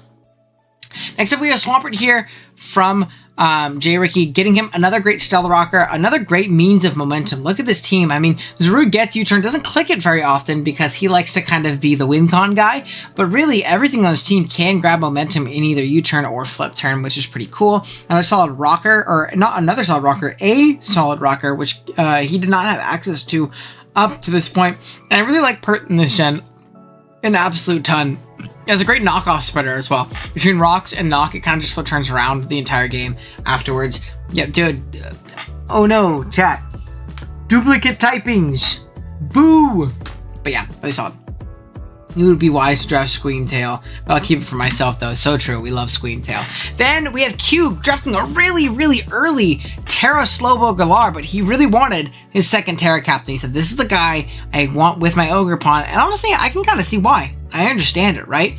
Pretty darn cool stuff here in the sense of we have the more versatile defensive Terra Captain in Galarian Slowbro with the Terra on top of it, but we also have that kind of blitz, not super versatile Ogrepawn Teal Mask, but a very solid Pokemon, very strong Pokemon nonetheless. So now we can have that flexibility in matches where we can go the more defensive route if we need to, or we can just click the grass move and get ahead, right? So really solid. Then we have not Goldango. Dang it, Jason, or whoever did this one. We have obviously a single Dango. This is going to be Cyclozar here. Grabbed a little bit early, but it looks like he really wanted to secure that rapid spin option so we don't have to defog away our own hazards. Not the worst thing in the world. What's up, Don Snack? How's it going, Brody? So solid pickup here from A12. Nice little regen, pivot, low tier mon. And again, kind of budgeting out his picks as he spent a lot there at the top, and you're going to kind of see coaches kind of dip into these mid tiers, these lower tier options as the draft progresses and we go in deeper into round 4 and almost into round 5 at this point, right? Next up, we have Prim from J-Bear. Again, the most burger team of all time. Big shouts, Burger. Shedtail is banned. Yes, sir. Yes, sir. Shedtail is banned. But we have Burger here drafting our... Shit. We have J-Bear here drafting Primarina. Great Pokemon. I love this thing alongside Cinderace. And again, great momentum core right now in the sense of we have Cinderace, we have Prim as a great like AV pivot flip turn guy. Even Latios with flip turn this generation alongside that Terra Tusk just coming in and clicking some fucking buttons. It's going to be really powerful. Really solid stuff from J-Bear. I like his team a lot at this point. As much as I'm not like a big Latios guy in Gen 9, I love Lati in general, and I think it fits really well in this team. And the Elite Speed Cinderace, like we're kind of checking all the boxes that a lot of people have not really hit yet. So good stuff. Next up, we have Viz, my goat. Do we see the theme of Viz's team? We might be... This is the point in the draft where I personally was watching, and I was like, yo, Viz is drafting fucking Mono Hisui right now. And again, if anybody's going to draft some silly stuff like that, I think Viz is our guy. We also have a great Trick Room setter for that Ursaluna. I know Viz loves kind of switching the speed tiers up and going with that Trick Room and playing him in BBL this last season. Great Healing Wish option into the Blood Moon, into the Arcanine after it takes some damage from helmets and things, or into that Sneasler. Enem honestly really slept on Pokemon, and if you're going to get a fairy and you're drafting Mono Hisui, you better draft this shit really early on because there ain't many other options, right? So good stuff from Viz. This will obviously be a fun time watching his. Next up, we have Who going with Big Clodsire. Now, again, pretty darn early, but when you're drafting these semi-stall, like stall-type teams, you have to kind of dip into some lower tiers a little bit early to secure them. I don't mean like in the sense of Owl round 1. That was fucking silly. But round 4 Clodsire, right? If we're really worried about it going in between us right here in this next wheel, I understand it, right? I understand it. So, solid pickup from Who gives him the hazards that he needs for these stall and semi-tall teams to work. They're predominantly going to be predicated on like passive damage and residual damage from hazards and status and things of the sort. And Clodsire is one of the best means of doing so. Also, like a peak Pokemon design. Look at this fucking goober, man. Look at his face. I love that guy. Not a very good Pokemon. I don't like it, but he does his job. Semi-stall is what people want to call stall when they don't want to be mean. Alaclaude Hydra, he will never die. Yeah, so this is who. So for those of you who are just jumping in the stream now, who won Summer Scramble, which is the big tournament we host in BBR, and who went undefeated through semifinals in the BBR D League, right? So went on like a 20-game win streak, drafts predominantly, it is semi-stall, right? Because hard stall does not have offensive Pokemon. This is semi-stall. It's usually offensive win con plus stall, or like plus those kind of stall builds. The Aloe was a joke because I had in 6 points, and it's been like a long-running thing in BBR where people yell at me because they think Aloe is dog shit terrible. So you'll see who's struggling a little bit. We have the random round 3 Boulder because there was no speed left because we had to draft Aloe round 1. So, you know what? There are repercussions for being a silly goose in the BBR. There are some repercussions. But yeah. Oh yeah, they did play more with stall. I remember. But yeah, fun stuff from who. Again, it makes sense. Like, this is obviously very early for Claude, but if you're drafting these stall type builds, you need to go ahead and, pick these role players up early. The last pick of round 4, unfortunately, Kayshawn does deviate from his initial start of mono Iron Mons, and it kind of shows it was just kind of a coincidence, right? In the sense that we have Valiant Hands plus Crown. We have Rotom Heat from Kayshawn next. Solid Volturn Pivot. I wasn't super happy with Rotom when I had it in the BBL last season. I think he's kind of lost a little bit of his luster, but yeah, still a very, very solid Pokemon nonetheless. Is going to give him a great Volt Switch pivot in and out to get in Pokemon like the Valiant. Look at the triple Volt Switch core alongside the Valiant too. Fuck a ground type, but yeah, very solid. Then, we have Gastron in round 5. Let me know what you guys thought of round 4. I forgot we don't have the round recap slides like we usually do in most seasons. Let me know what your guys' favorite pick was as I get a little bit of water. Again, doing the solo, man, I'm getting a little tired. I cannot lie to you. We're gassed right now, but we're schmoovin'. What's up, Jamarcus? How's it going, bro? Oh, man. But yeah, let me know what you guys think. What's your favorite team so far? Let me know how we're feeling. Flying, Fairy, and Steel Resist. We get Gastron next, and I think this is really important for Kayshawn, right? We have a lot of these momentum-based guys. We have an Iron Valiant. We need some fucking hazards. We need to get spikes. We need to get up rocks. And we need to let these offensive Pokemon do their thing. You want to hop in, L5? If you want to hop in and stream with me, you're more than welcome. Top 3 here in Insane. Yeah, big Val, big hands, big Crown. I'd love to see Terra Crown, but yeah, really, really solid. L5, I'm gonna jump in Goon streaming chat if you want to join me. But yeah, solid pickup here from Kayshawn. Really, really solid Pokemon. 7 points. Maybe not the best rocker and spiker in the world, but good value. Gets him what he needs. Yeah, I'm in Goons. Next up, we have Mandibuzz from who, again, we're drafting these stall-oriented builds. And I think something cool about Mandibuzz in particular on this type of build is when we're playing stall and our whole point is getting this residual damage and doing damage over time with hazards and toxics and things of the sort, we need a way to get rid of the items that stop that. In particular, boots, right? Boot spam is really common into these stall type builds. So if you have a Pokemon that sits on the field forever and knocks everything every single turn, we're going to be able to get rid of those boots. So we need to kind of think of how these teams are going to function together. And this is a great means of it, right? Great U-turn pivoting momentum. We knock off hazards, or we knock off boots, and we just U-turn around forever. Gives us a decent taunt user. Also gives us another toxic mon, which is solid on stall, and we don't have access to all of this all the time. So, yeah, really solid Pokemon. Oh, Big Spencer. All right, I don't have to talk all about myself. We have Big King L5. Some say he feels like Darwin. Wrong cat. That's kind of crazy. Oh. But yeah, Chef Pooh cooking up some stall. You love to see it. Big. I mean, this is a style that Theodore Manny has been using for a long time, so it's not like it's unusable, but it's definitely a lot harder in SV. So, yeah. Well, to my knowledge, Theo hasn't played a lot of Gen 9 because of that fact, right? He has played Gen 9, but not a lot of stall. He tried it in Trick House, failed miserably, and then now he more so drafts standard offense in SV and then stall in his other older gens. Yeah, and again, one of the best stall players of all time, who has seen some great success drafting in Wi-Fi, though, so maybe he'll keep it up here. I think the round one owl might bite him in the ass, but we'll see. We'll see. Do you want to talk about Big Hisui Gudra on the Mono Hisui team next? Oh, so I actually drafted this thing in the Smogon Circuit Championships, the first season that they ran, and I was not impressed by it. I only had it for like one game though, because it was like a redraft into a top 16 best of 3. I only had it for one game. I brought it like Spadef to check an iron bundle, but then Specs Blizzard in after Chili Reception did like half, and I was like, man, this Pokemon is terrible because I don't even do anything back. I don't know.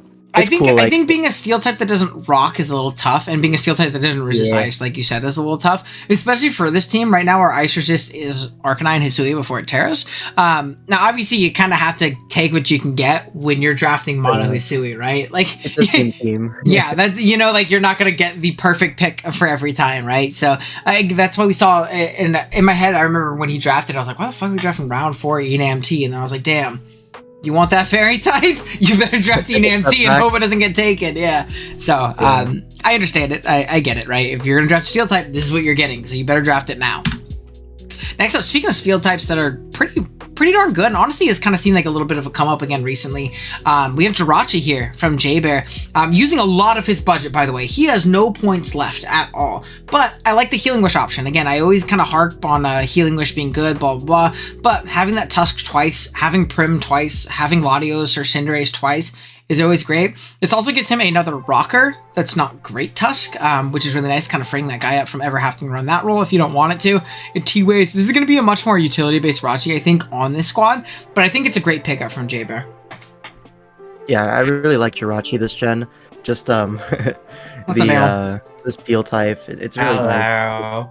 We're mid BBR. Yeah, we're mid BBR right now.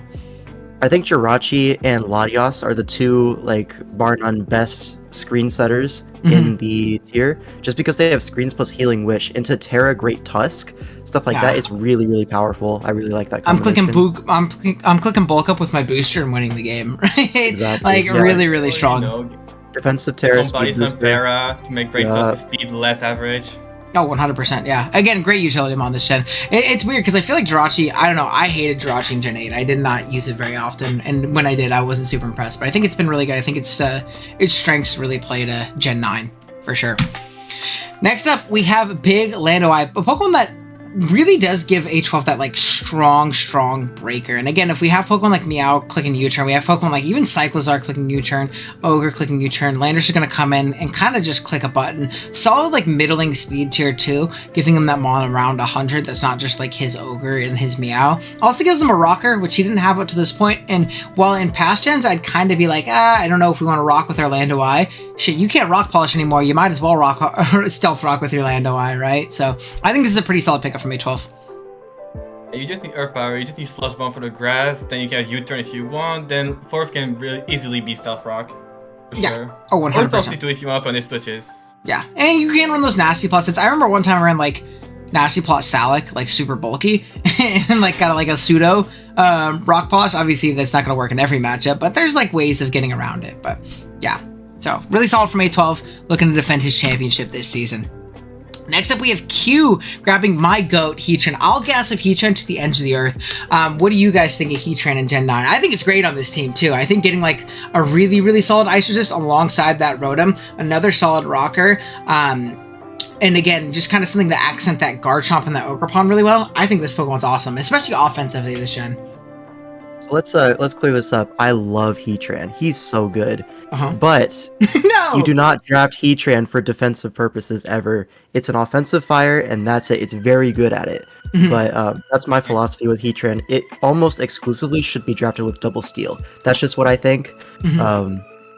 Not everyone thinks that. I'm a little bit unique that way, but it's so good at being Scarf, Overheat. Oh yeah. The Specs max special attack, Modest Magma Storm, Taunt, that sort of thing. Like as a breaker, as a fire type, it's so good. Well, but what are they going to do? They're just going to run Earthquake, My big thing on this team is it serves as like a pivot into those ice types that's not Rotom, right? Like those freeze dry mons. And we have another fairies just in Glowbro. And while it is a low tier one, it's a really good one, right? It checks most fairies pretty well. So I think that you can run Heatran more offensively, even if it is your steel type, right? I think this is. Oh yeah, you should. Yeah, on this team in particular. So I like it a lot. I don't know. I'm a big Heatran Glacier though. I'll draft that guy to the ends of the earth. Like I know a lot of people do not like this guy as much. And also Flame Body is available on it as well. That's true, yeah. Punish some U-turns. Freeze Dry plus Earth Power Kyurem is a yikes. Yeah, that's true, but that's like Freeze Dry plus Earth Power in general, right? That's why Kyurem's good, right? Nothing actually switches into that combination. I mean, look, Mamoswine, oh no, Ice Crash plus Earthquake, is pretty strong into 90% of teams. Like 99% of teams. You have to revenge kill it before you just get to attack. There's some mons you just have to have like a rotom as well. Yeah, exactly. So yeah, there's another guy there, and like, you know, ground resist and things like that. That's Mamoswine. But like I'm saying, like in general, the concept of those two Pokemon, like those two moves, there's not really a team that switches into them well, right? Yeah. Gen 5 Ascore, yeah. I will say, like, with Flame Body, it's just another reason to run protective pads into this team, right? Garchomp, Ruskin, Rocky Helmet, Heatran, Flame Body. A lot of physical attackers versus team are just going to run the punching gloves, the protective pads, that sort of thing. Oh yeah, for sure. Next up, we have Big Messer from J. Ricky. I like this pick a lot. Again, another rocker. I think when you have like the team or a team structure like J. Ricky has, where he has like a rock type that can't rock, when you have like any like traditional typing that stealth rocks that can't, you kind of want to grab one of like Uxie or Mesprit, not really Azelf. Yeah, you want to grab one of those psychic types that sets up rocks, or a typing that doesn't conventionally set them up, so you get that second solid rocker, right? So we have Swampert, we have Mesprit. Rocks are covered for the entire draft, which I think is really, really valuable. And again, Healing Wish. Every time I see a good Healing Wish mod, I'm going to mention it, right? Having 2 Zaroots is better than 1 Zaroot, right? Having 2 bundles, better than 1 bundle. So really, really solid. Also T-Wiz spams, Nox spams, and can honestly be decent offensively in some matchups. And this is also like the Citrus Berry mon. So if you're the Citrus Berry farmer in J. Ricky, shit, this is your guy, you know? But yeah. Really, I now have 2 Zaroots. So true. Next up, oh my god. Again, I have to be objective. I can't. Big Boy Moxie Crocodile, life of the party, Quackleval. Oh my god. My god, I think it's gonna get real uncomfortable if I start talking about Crook. This is my guy, dude. I fucking love me some Crook. What do you guys think about Big Crook on Keegan's team? Again, I like it a lot. It gives him a few things he doesn't have. That's dark spam. We have some Ruffle this season slash, and now we have knockoff guy. Yeah, 100%. Yeah, that's true. Spikes plus knockoff is like a classic combination. You have Crook, which like uses it as its main stab, and then also Torn T, which is like one of the best like pivot knockers in like the format. Like just that fast knock U-turn, like really annoying set. You see AV Torn a lot for that reason. Just able to spread knockoffs with this team, including with Crocodile, is really important. So it makes a lot of sense on this team. Yeah, I think that's going to be kind of Keegan's main plan, is just get up spikes with Samurott and pivot around forever and knock spam and then win with something in the end. You could also even, again, that win in the end could be a Moxie Crocodile, right? Really, really solid mon. I love me some Crook, man. 2 for 2 on championships with this guy this gen. I think it's so good. Except we have Kyurem. Speaking of Freeze Dry plus, speaking of Freeze Dry plus Earth Power, really, really strong Pokemon. I actually like it alongside Zapdos a lot. I think Zapdos kind of gives it some pretty favorable matchups very often. Same thing with Slowking. It gives him that like fun little offense core of Chilly Reception to like Specs Blizzard. And just kill something kind of deal. So definitely a really strong pickup here from Dell. Gives them a really, really strong breaker that's like not dirt slow like Ursaluna. And Ursaluna's also going to go like a little bit more defensive in some matchups, being that it is the Terra Captain in this instance. Yeah, this team is so scary to prep for if you're trying to face this. Like Gren to outspeed all of your offense, and then Ursaluna and Kyurem to break all of your fat cores. Like, what do you even do at that point, right? And a great defensive core. Physical attackers potentially. I mean, Kyurem plus Chilly Reception Guy, that's a classic, right? Those kind of Pokemon like Kyurem and Bax, they're pretty much always paired with one of those Chilly Reception mons, one of the Slowkings, and BBR is no different, as you can see. Oh yeah, 100%. Really good team from Dell here, actually. Like this start a lot from him. Amel, you wanna talk about your Manaphy pick? Why'd you grab this guy?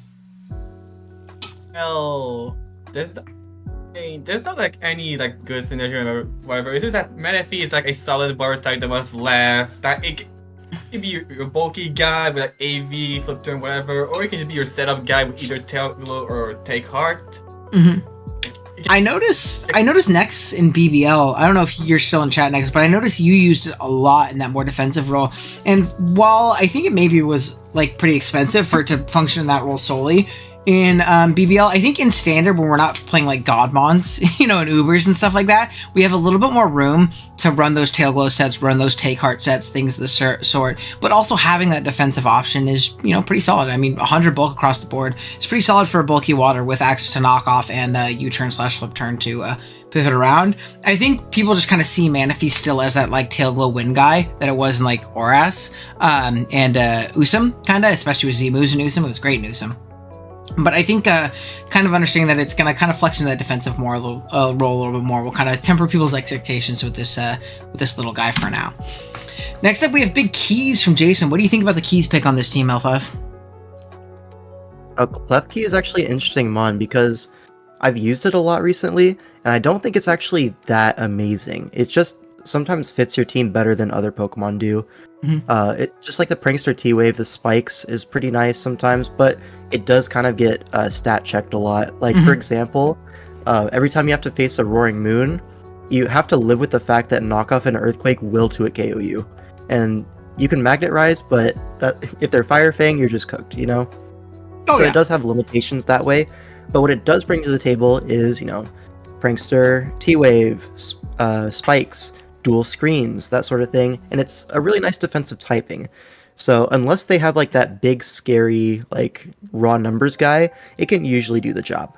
Yeah, and I think on this team in particular, like the utility that Klefki offers is like perfect for this team in particular. The screen setting up for one, not only like the obvious of Quackball plus Mence, but Darkrai under screens is not easy to kill. The guy's really naturally bulky, and we start setting up a nasty plot. I mean, there's instances where you get screens up, you get up to +4 with your Darkrai pretty easily.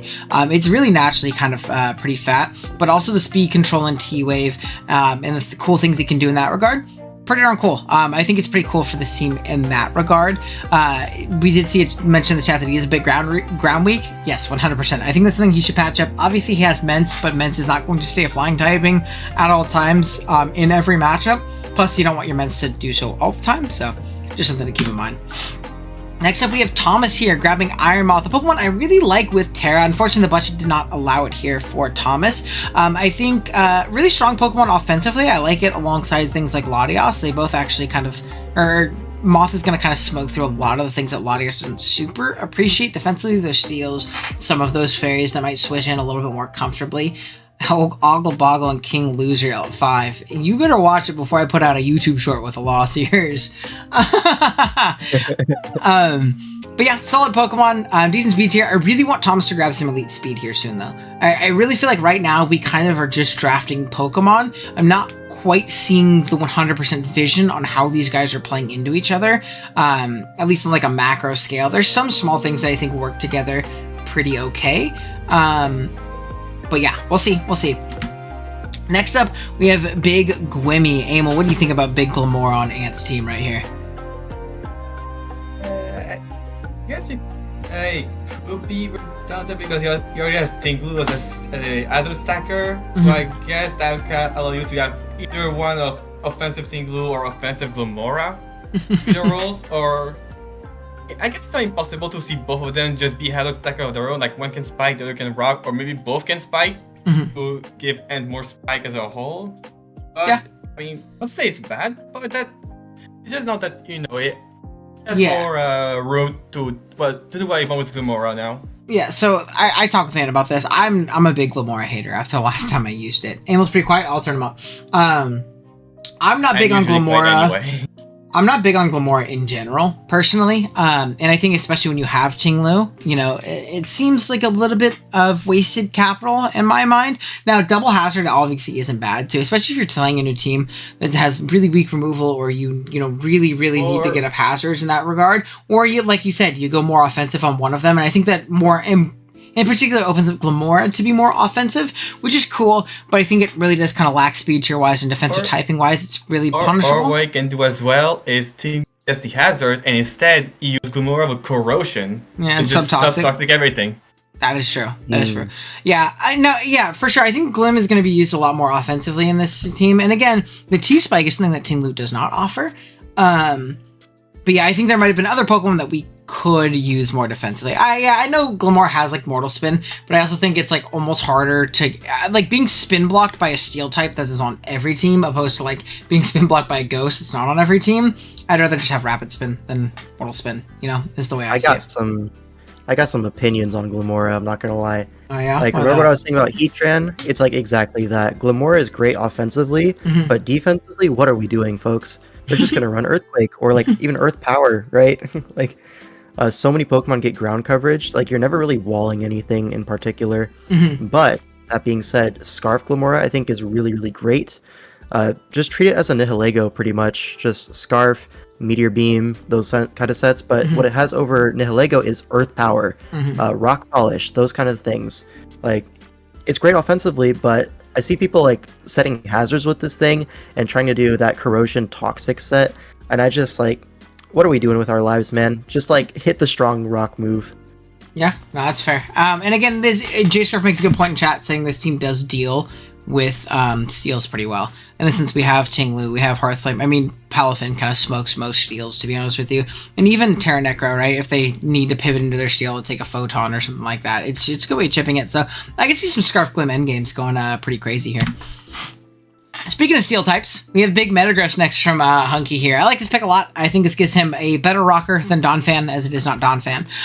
Better rocker, a really solid Pokemon in general. Getting access to Knock this gen in Heavy Slam was actually really nice for this thing, in my opinion, making it a lot more Heavy better. Slam, Psychic Fang. Yeah, Psychic Fang.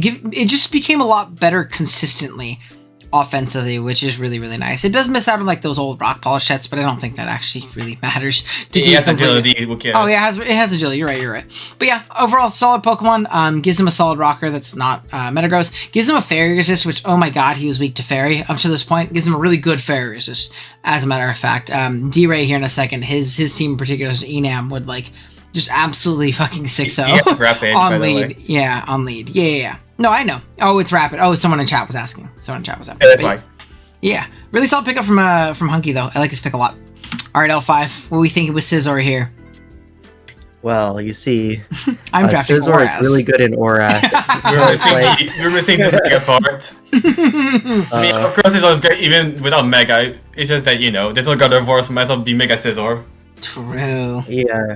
To quote a certain draft analysis, right? Never picking rock or paper, always choosing Scizor. No reason to leave it up to chance, he always delivers, because he's a killer with a bullet punch strong priority. When he's done with your mons, you'd wish you bought the warranty. Oh my god, he's rhyming. Warranty? In reference to them being dead and now you needing your money back. Wow. Exactly. That's big. See, look at that. Very concisely explained. You could have had that Pokemon Center visit paid for, but no, it's coming out of your pocket now. Man. So Scizor, right, it's just a steel type. It's probably the best steel type that was available on the board at the time. Priority's nice, right? Bullet Punch plus Vacuum Wave plus, the Terra Shell, plus Unaware, like, who's actually sweeping this, right? So I have a lot of, like, outs to a lot of Pokemon. Yeah. As well as just, there's no HP Fire in modern gens, so things that don't have fire coverage, they just don't have it. And Scizor finds a lot of SD opportunities. I know it lost Roost, but that's honestly a good thing, because it means that you bring the good sets. Choice Band, Offensive Swords Dance, like, if you're doing like AV Scizor, I was just about to shit on AV Scizor, but if you're running like AV Scizor, like, what are we doing, folks? Like, just run offensive. Like, anything that you're trying to take. You could do a little bit of both, right? You can be offensive at Sylvester. You can, but I've seen it fail a lot at checking sets like that. You'd rather maybe sack a Pokemon and then use that Pokemon as setup fodder the next turn, coming at full HP. Like as in like an Aka instead of an AV. Usually a better idea than trying to switch into Specs and Amorous like 3 times throughout. Oh yeah, I would not. I would not recommend switching into Enam too. Yeah, no. Yeah. Especially like I just tears and then just mystical fires. Yeah, your AV don't matter. So I think it depends on like which mon you're trying to check, but. But basically, this is like another strong priority guy. Pair it with my Vacuum Wave Keldeo, like double priority. It's nice. I like it a lot. Strong mon, and I think you mentioned it too. I like the aspect of like losing Roost does make you kind of like bring better sets. I remember last year's Oras Cup, I had a Scizor, and I remember I like stopped running Roost in Oras, and I was like, wait, this is weird. This is like the Gen 9 bias showing through, because I realized, oh shit, I don't need recovery because I'm never clicking the button in the game. I'm clicking knockoff bullet punch or U-turn, like every turn. Like it's just gonna go down like that. Well, I'm clicking, superpower in Gen 6, but close combat in Gen 9, obviously. So and a few more things, right, in terms of synergy, right? What's coming in on Scizor? Fire types, steel types. We U-turn on that. What takes advantage of that? Keldo, baby. So it synergizes really well there. Oh yeah, and it's a core you've seen a lot in Oras. Next up, we have D-Ray getting a really late Urshifu, and I know, like, obviously very, very early Tentacruel, but like if you just swap these guys around, it wouldn't even look as silly, right? Or you just like get the Tentacruel in round 6 or something. I think Urshifu is really strong here. I know it's obviously fallen off a little bit in this generation, right? with the Wicked Blow nerf, with Pokemon just getting faster and some Pokemon just getting a little bit bulkier and not dying to Wicked Blow on, in one turn anymore. But I think this in combination with Enam is actually a pretty strong Pokemon, right? Grabs some pretty free U-turns, is really strong in general. Same thing with Gouging. Can either like SD Punching Glove win the game, or it can just kind of run Scarf and Band. I think a little bit more successfully in the non-Terra Rapid. And, really be a solid pivot and breaker, or not pivot, a really strong breaker and revenge killer and things of the sort a lot of times. So pretty strong pickup from D-Ray. I like it a lot. I'm not that big on the Urshifu single strike hate train. I think getting it this late too kind of like is really great when you have other strong offensive pieces at the top and Urshifu isn't like the centerpiece. So yeah, really solid pickup from D-Ray. And that is going to be round 5. Chat, let me know. What are we thinking? What was the best pick from round 5? Does anything stick out for you guys in round 5? Scizor. So true. Not biased, by the way. Amel says, fucking, what did you get, Amel? It was the Manaphy. He said Manaphy. I got Manaphy. 2 Oras goats going in round number 5 here. We're gonna move on to round 6, which means we're essentially 2/3 done with the draft. Also, let me know if you guys have favorite teams up to this point. Some of the teams are really starting to kind of shape up and round out 5 rounds through. We're obviously gonna kind of get into a little bit more of these role pieces as we go throughout. We're gonna go a little bit quicker in here. Again, round 6 is kind of cut off when we're starting to see a little bit more of those role players, those guys coming off the bench to do a job and things of the sort. Starting off with D-Ray, drafting Bronzong, and everybody's favorite Bronzong. Shoutouts, any Keegans in chat? Shoutouts to Keegan and his Bronzong. Now, this does give D-Ray more rocks. It gives him a steal. It gives him a ground immunity, which his team is pretty weak to ground. I guess we have Gliscor Enam though, so I wouldn't even say we're very weak to ground, right? Does Gliscor ever lose to like any ground types not named Mamoswine? Gives you a Mamoswine check. Which does get drafted later on, spoilers. I'm not the biggest Bronzong fan though. I think it's a little bit passive, and I think on a team as like offensive as this, it kind of just saps momentum. And I think that's a problem that Keegan saw in BBL with this thing, but yeah, I'm not big on Bronzong. What are your guys' quick thoughts on Bronzong? I mean, I've seen one impressive Bronzong replay ever. Ever? Even in SV. Okay, I was like, in Ultras it was not that bad, but yeah, in SV. There was one game where it was like skill swap into mono regen, and it actually popped off super hard. But outside of that one game that I saw in World Cup, it's like really bad. I'm not gonna lie. Losing Toxic is such a big deal for it. Yeah. Oh, for sure. It gives him a good fair resist. It does give him a good fair resist. However, he does have Tentacruel, which is a good fair resist too, right? So, all right, big Hawlucha. What are we thinking on Hawlucha? So when I got Hawlucha, I was thinking, okay, I need some speed here. What speed is available? And Hawlucha, he's just that guy. Just like I've used Hawlucha in the past on my PGP team, which went undefeated. And for that team, I used a lot of utility Hawlucha. I think that set is mad underrated. Like Encore, the fast Encore, the defog, even good as Gold, Goldango cannot block his defog with Mold Breaker. It's like, it just offers Gold's ability shield. I mean, sure, go ahead, run ability shield Goldango versus me. Like, I don't care. I dare you. I'm thief, no item. Take that. Yeah, but it offers a lot of unique utility options, as well as people have to actually prep for Unburden. Like, it's just such a big scary threat with +2 acrobatics and stuff like that. A lot of Pokemon, they really have to try really hard to avoid a KO after rocks. Like, it's not an easy thing to avoid. Just high base power moves, right? Brave Bird, Close Combat, Acro, the attack is average, but his moves are very strong. Especially with the typing offensive, like fighting and flying is so strong together. Oh yeah, like, it's not a single type that resists them. It has to be like a dual type, like, I don't know, electric poison or something. Dedenne. Dude, true. The greatest counter of all time. We're not going to mention Aegislash. Big Dedenne. Why would we mention Aegislash? It's not an SV. So true. Is Dedenne an Aegislash? Or is Dedenne... Oh my god, what the fuck was that? It is in the game, Dedenne in the game? It is? Hell yeah. Who knows? It is in the game. So true. I'm just assuming it is. Next up, we have Moltres right here. Now, Moltres alongside a... depending on who you say... an okay spinner in Donphan is okay. It gives another fair, just a little bit more of an offensive one. And we have a ground immunity. Yeah, it gives a ground immunity. However, that's right by Rock-Slide, but yeah, that's a ground immunity. It's an immunity. That means people can't run ground resist. Yeah, PSA. Yeah, I was gonna say I think Moltres is much better offensively when used, unless it's on like a designated like semi-stall, like your super team. balancy team. Yeah. When people can prep for your Moltres, the guys that Moltres checks typically have great coverage for it. Where might be able to live 2 if you go like max Fizdef or max Spadef or something of the sort. But very often, I think just coming in and clicking like, even if it is a boot set, just clicking like Flamethrower, Hurricane, or even like an Overheat, Scorching Sands, things like that. Or something funnier, if we see some physical Moltres, because this guy's base 100. I know it's worse, but if you think like something like a Pokemon like Primarina, and then you just get slammed by Brave Bird, you're not gonna be in a comfortable HP spot. Yeah, I've seen a lot in like Slowkings and stuff like that too. So yeah, solid pickup. I think like okay spinner with it. I like seeing with better guys, but I'm also kind of a Donphan hater at this point. Not the biggest Donphan guy in the world, unfortunately. So let's keep it moving. We have Ant here grabbing Noivern. Really the only speed left at this point. Speed left, Gear immunity. Yeah. Give it around. Yeah. I ran Specs Mold, I claimed switcheroo stuff to ruin some walls. That could be annoying because Noivern is not that strong. Even with like Stab Draco or even Boom Burst as neutral. Yeah. Not the best speed in the world, in my opinion, but we're getting to the point of the draft. I know I was in call with Ant when he drafted this, and he was pissed he drafted it. He's not a big... It thinks faster than tornadoes. Yeah, I mean, if you need speed, it gives you speed. Doesn't give you much else, but it gives you speed.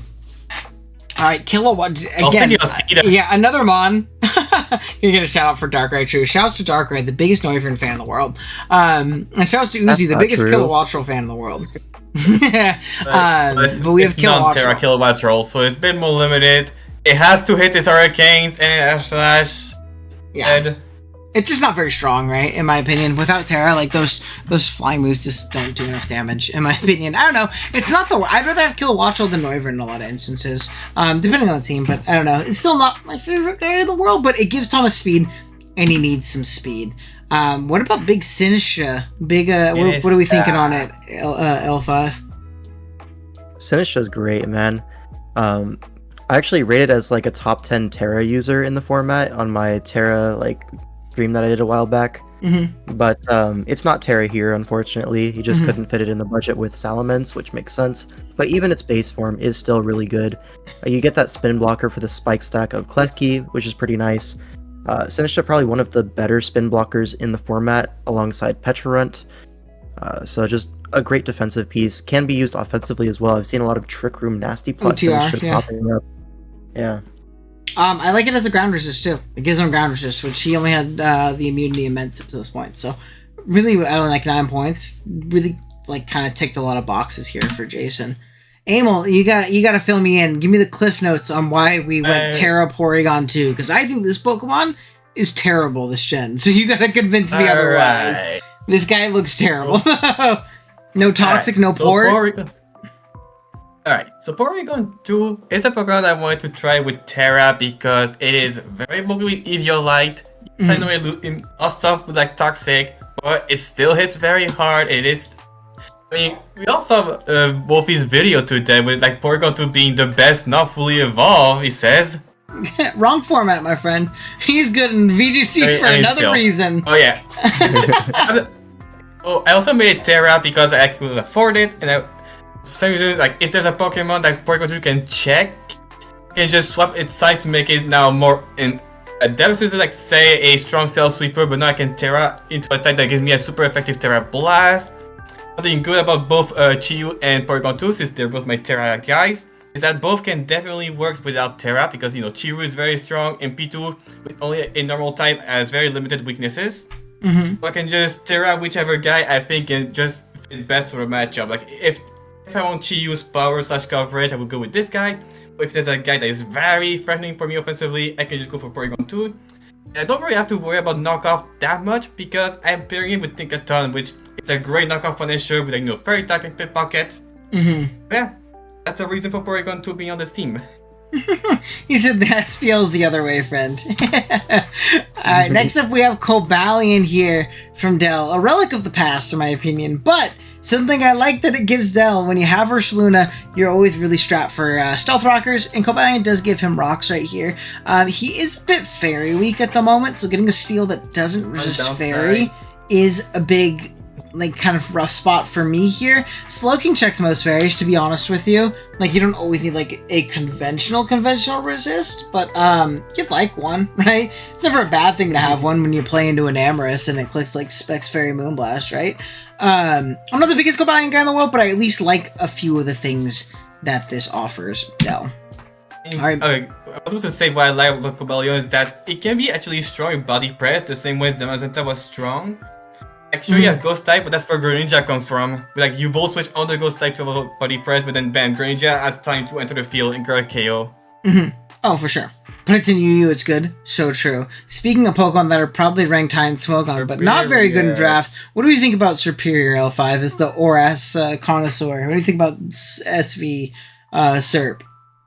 Superior is so good in ORAS and Sun and Moon, but here, I mean, its best set was always Scarf Leaf Storm, so that's not going to change in SV. Like, losing hidden power coverage is a big deal for like some other sets, but Scarf doesn't have that problem.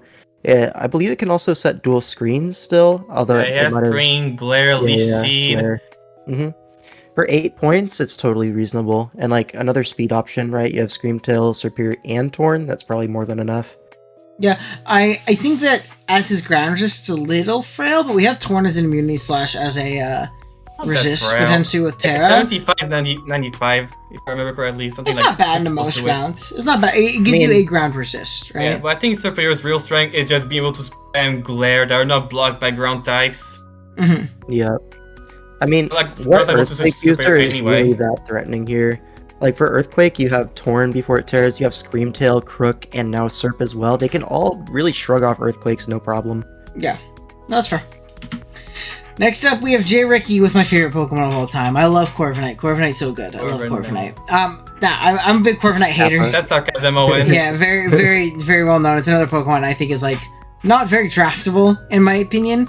As J. Ricky was saying before, Steel types are scarce, man. I can tell because we drafted Corviknight. I think it does function like well on this team, though. Again, more momentum getting into that offense and like bundle of like Zaru to get up setup opportunities.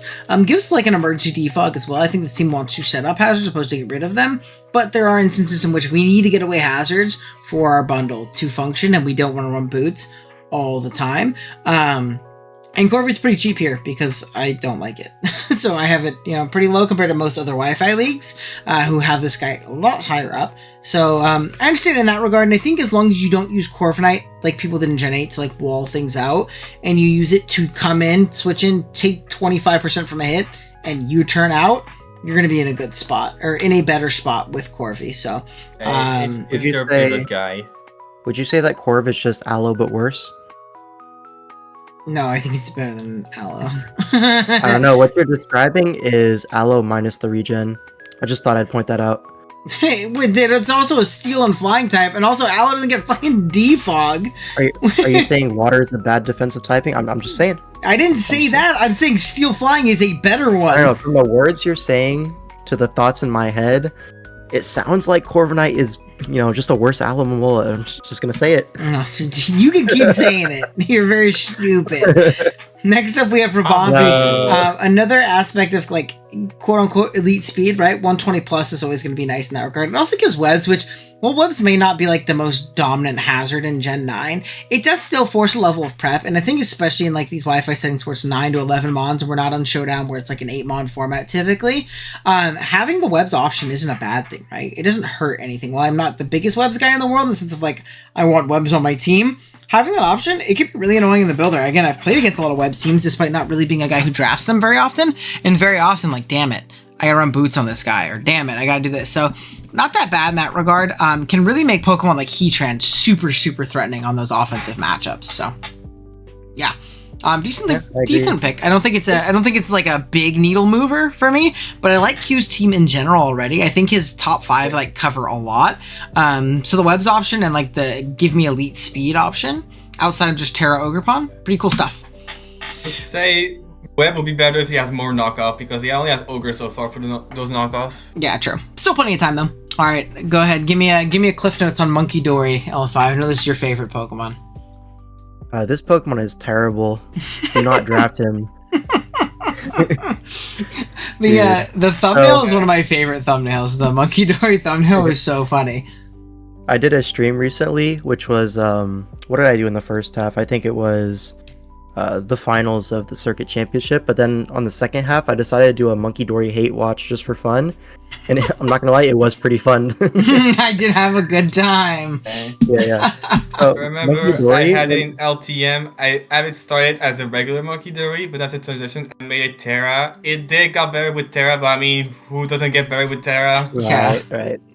So Monkey Dory, when the gen first dropped, people were putting this thing like 15 points. Like, oh man, people thought this guy was like Gengar on crack. People thought this guy was going to be so good, like me included, right? I'm not saying like, oh, I can't believe people thought that. Me included, not just me included. Like, there's like screenshots of like top level draft league players tearing this guy at the beginning of like the DLC when it came out. Like, yo, put him in 15, put him in 16. This guy's gonna be next level. He's gonna be so good. Look at where he is now. Hold on, I have to like find. Look at him. He's 7 points. He's still bad there. At least, to be fair, I think it's a little early next. Steel type, which is good for Landorus. Yeah, I mean, true. We could. This guy gets parting shot, right? Or gets U-turn. Parting shot and U-turn. Oh, big! Get out for free into it. But yeah, more momentum, you know. But yeah, I'm not big on it. I don't want to talk too long on Monkey Dory. I'm sure week one you play A12, right? So we'll get plenty we'll get plenty of Monkey Dory hate watching then. I will say I did do a mock versus Monkey Dory yesterday, and Monkey Dory got 0 attacks off. Just throwing that out there. How many times did it hit the field? Twice. No. The silver lining, right? This is A12. He is the loyal 3 like whisperer. Yeah. Oh yeah. Oh, I guess I should preface this. Yeah, people probably don't know this. By the way, 108 viewers. Holy shit! Thank you guys. But A12, it was in like circuit championship or some like big tournament, or it was like summer seasonal. A12, his first 3 rounds, he drafted Monkey Dory, Okie Dokie, and Pheasant Dippity, and he like made his like top 8, top 4, like something pretty crazy. Like made it really, really high with a very silly draft with those 3 guys. So if anybody's gonna make this really, really bad Pokemon work, it's my GOAT A12. So shoutouts to A12. Hopefully he'll make it work. It work without Terra. Can't even lie, the Toxic Chain and the offense is trial. It's still fun to fuck spam moves. I think Okie Dokie is super fire. I hate Pheasant Dippity. I think it's the worst Pokemon of all time. Hate that thing. I think this guy's pretty bad. I think he's like usable if he's low enough in points, to be honest with you, especially 9 to 11. But I think Okie Dokie is actually genuinely really, really good. Like, especially as like a low tier Terra Captain too. So good. Love that guy. I mean, it's typing worse for Slowbro and Slowking because they're more bulky, because they're typing worse better on neutral. But Monkey Dory, which is fast and frail, is not good because you need to get its scales, otherwise it gets scaled. Oh yeah, for sure. Alright, next pick. Big Joverquill. Jaybear. I really like Jaybear's team. I think this is a contender for one of the best teams. I might do a stream later. No, A12, or you're going to do a stream later kind of going over and reviewing the teams, right? L5? Sorry, what? You're doing attention. You're good. You're doing a stream later kind of going over and ranking the teams, right? Oh yeah, so I'm planning on doing a power rankings style video.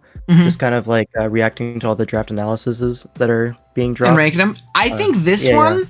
I think this might be a contender for number 1 on your list. I think Jaybear's team is really freaking good. Oh, I agree. It's definitely up there. Yeah, really, really solid pick. I love the Oracle. Again, this team was really just kind of missing that spiker, right? Like, didn't have access to spikes. And with this team and the offense it has, yeah, you get up the spikes, it gives you a dark, gives you a poison. Really solid Pokemon. And again, it's like a poison edition, which is fairy, but you have Jirachi, so it doesn't matter. Yeah, like you're chilling. You're in a really, really good position. I like this team from Jaybear a lot. I think this is a great, great pickup. Next up, man, if I'm Viz, I'd be stressed at this point because any Hisuiamon going can just screw you over so hard. And he gets Cleavor right here, which the double rock offense, baby, gives him a solid rocker, though. That's not Hisui Arcanine, which like literally never wants to run the move if it gets it. I'm 90% sure it gets it. I feel like it does. Yeah, the move, but what would you? Yeah, so solid Mon just kind of clicks Stone Axe, does his thing, U-turns out. Oh, yeah, that's good U-turn momentum. He missed on Overquill, that means. Yeah, that doesn't mean there's no Overquill, which means we missed on our Spiker, unless we get Hisui Quillfish. Yeah. We might need Hisui Quillfish later on. We might need it. Big Serena. What do we think about Serena, gang? Just real quick, have you ever missed Stealth Rock? I've missed spikes before, I'll tell you that. Nobody yells about missing spikes. But anyways, Serena, Oh yeah, Serena. you kind of thick. I mean, it not has gonna lie. been Thanks, man. like Millie. Like you have some cool moves. The stats, I would say it's meh. Over goes my choice to not get sniped. That's valid. I think when you're drafting stall again, the semi-stall takes is you need spin, and this is probably the best one left, to be honest with you. There wasn't that much left. Is it We're a getting good to the later one? point. Not really. No, but I think this it's one sucks. He has crazy amounts of points, by the way, later on. This team is overweight, my word. It is a little bit on the heavy side. The BMI is crazy. It's a little bit chunky. Yeah, the BMI is pretty crazy. But who doesn't like very thick characters? Yeah, big who. And then we round out the round with Big Dragonite, which I think this month's really fun in SV. I don't know. I've been dying to draft this thing in singles for a while. I think it's a lot of fun. I think the fact that we don't have any removal kind of restricts it into boots a little bit more often than you want. I think Dragonite can be really fun if you can afford to run other items and things of the sort on it. But gives them another setup win condition alongside Iron Crown, alongside Iron Valiant, which is really fun. We also have some pretty solid screens on this team, and both Crown gets both screens, right? I believe it does not get screens. I thought it did. Even then, we still at least have Rotom, right? He has Rotom anyway. Screen. Oh yeah, 100%. Also, I do prefer Dragonite when he just goes on the offense immediately. You don't go for DD because I think you're just a bit too slow for that. Like, just unleash those Dracos that's outrage, those extreme speed to revenge kill. Like, 100%. Like I've seen lead like lead band. I've seen like lead life orb even. Like it seems counterintuitive with D-Knight, but like lead life orb is so difficult for some teams to deal with immediately. Like having to switch into that strong attack plus a life orb E-speed is really, really difficult. Yeah, inner focus can be valuable, right? If you're leading it, you know you're losing your multi-scale. Like blocking intimidate, maybe like something with rock slide that you don't want to get flinched by.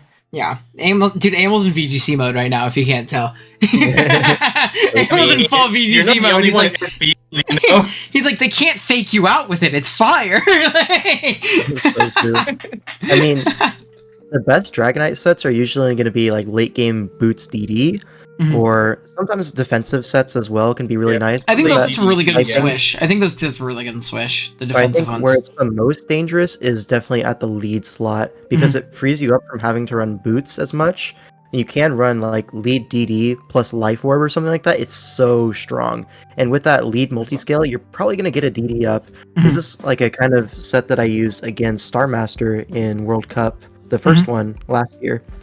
And led off with my Dragonite, clicked DD, and like the dominoes started falling, man. It's really again, great it seems counterintuitive. The ball rolling. It seems counterintuitive, but you use it and you're like, oh shit, okay, this makes sense. Lead DD with Lulida's scale shot because like I said, like its speed is middling, but if you get a DD plus scale shot, that could hurt. +2. Oh yeah, for sure. +2 Dragonite is very strong. Oh yeah. And E-Speed is such a nice tool to have. Like I love choice banded E-Speed on like offensive teams, which this of course is outside of the Gastrodon. Like you have a very strong offensive mode, like Screens Rotom plus 3 booster energies plus DD Dragonite. Like you have a very easy HO mode. Yeah, you have a very easy HO mode, which is cool. Again, we're drafting different types of modes we can run, which is cool. But yeah, that's gonna be round 6. Moving on into round 7 as we keep zooming. We have I'm the only believer and enjoyer in this Pokemon. I love me some Shaman. Another Pokemon we have won 2 championships with this generation.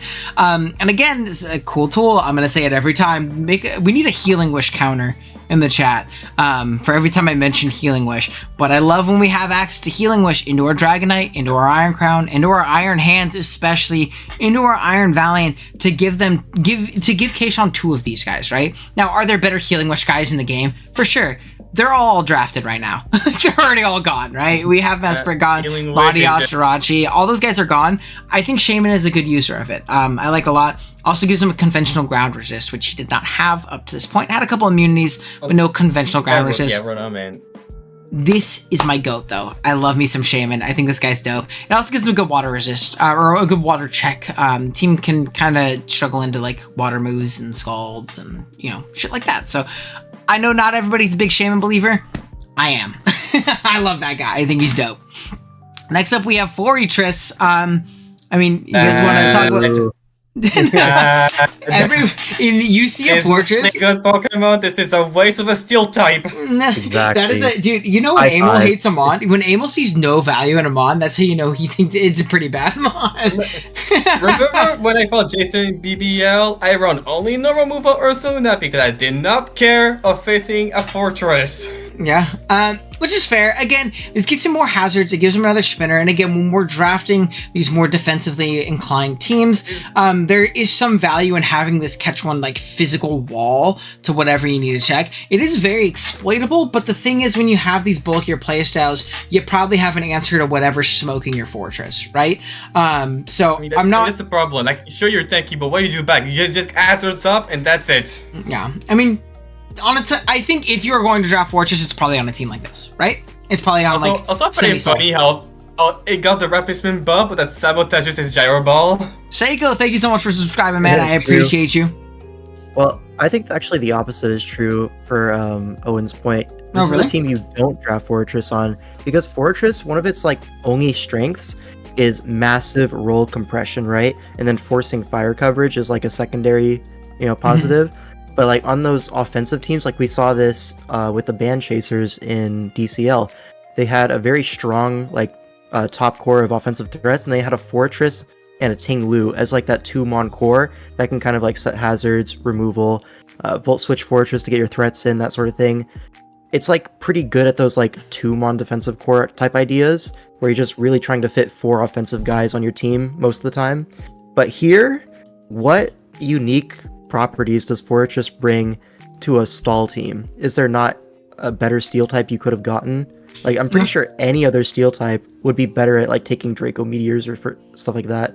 Yeah, so that is a big weakness on this team. In my eyes, the Like, steel you're not type gonna on check this team dragons is with- just Hydrapple. Like, what would you check with it? You can get a check already. Yeah, that's fair. Yeah. I mean, your team struggles with Fairy and Dragon actually pretty extensively at this point. So, Yeah. I mean, Fairy not as much with Claude, but Like- I mean, some of them you do. So, yeah, that was definitely fair. H12 will Alright, help who who's out. next? True. Yeah, on to the next one. Hisui Braviary, our next Hisuimon. I wouldn't even, like, before you could kind of see, like, why he was drafting them in order. I think in round 7, we've reached the point where he's like, all right, what's on the board? I need this one. And he ended up grabbing Hisui Braviary. I will say, I don't think that this was the move this round. I think you need that Hisui Quillfish. If you're going mono Hisui, you need that Spiker and that Dark, and that Poison. Like, that crazy roll compression that Hisui Quillfish or Overquill offers. Poison with Sneezer is- already, just not defensively. I guess that's true. But regardless, I think Quillfish / Overquill offer so much to a theme team like this. So waiting on that is a little bit tough in my opinion. Hopefully it doesn't bite him in the butt. J-Bear is going to grab his secondary Terra Captain. Bash somewhere is smiling. And Jolteon. I think this is valid because I thought you were gonna say Ellie. Tusk is really it's great with Terra, right? But there's matchups where it doesn't need the Terra, and Jolteon can be really annoying and really strong. 130 base speed, Yes, plus same that with Terra Great Ice, that Terra Fairy, that Terra Electric. Plus those Terra Fairy sets are not bad in certain matchups for you're playing Crocodile Ground or something like that. You get you get Alluring Burst already, so you're not wasting Terra Blast coverage, and kind of pigeonholing yourself into Terraing. It's a solid low tier defensive, or it's a solid low tier offensive Terra. That definitely is going to have a matchup or two where I think it's going to do well. And I think that's kind of the joys of Tusk, right? We're able to... Also, because it's an evolution, it does get some cool support moves. I know Jolteon isn't the only thing for support, but I really do think moves like Yawn can really make Jolteon a very annoying Pokemon. You try to switch to a Pokemon that seems perfect, even with Terra, but then you switch to a Yawn and you're like, well, what do I do? If my counter gets to sleep, but I cannot switch out, that's my counter. Oh, yeah, for sure. Yeah. Puts him in awkward spots. I mean, some cool stuff with Jolteon specifically on this team is that Great Tusk is good without Terra. So you That's what I draft said. Jolteon, which is Guys, it's only good with Terra. You kind of have to Terra it to really get if the you're most out of bringing it. it, But yeah. most weeks you can bench it, and if you see a really nice Jolteon matchup, you could just bring normal Great Tusk. It's totally fine. One thing that's maybe a little bit bad about this so far, look at the ground resists. You see a lot of It's Pokemon weak to Latios. ground, I mean, Great and Tusk also only take it for Latios quick. resist it. Sure, you can probably patch that up with the last 15 points, but are your ground resists at the end of the draft really going to be that high quality?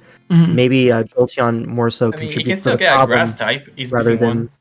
I mean, yeah, you can get a grass type, of course, but what I'm saying is your 8th pick, is it going to be a high quality mon that you're bringing most weeks? Because if you're just trying to bring like the most powerful Pokemon on your draft most often, your top 6, some might say, you're going to be weak to ground. Like that's just something you're going to have to deal with it.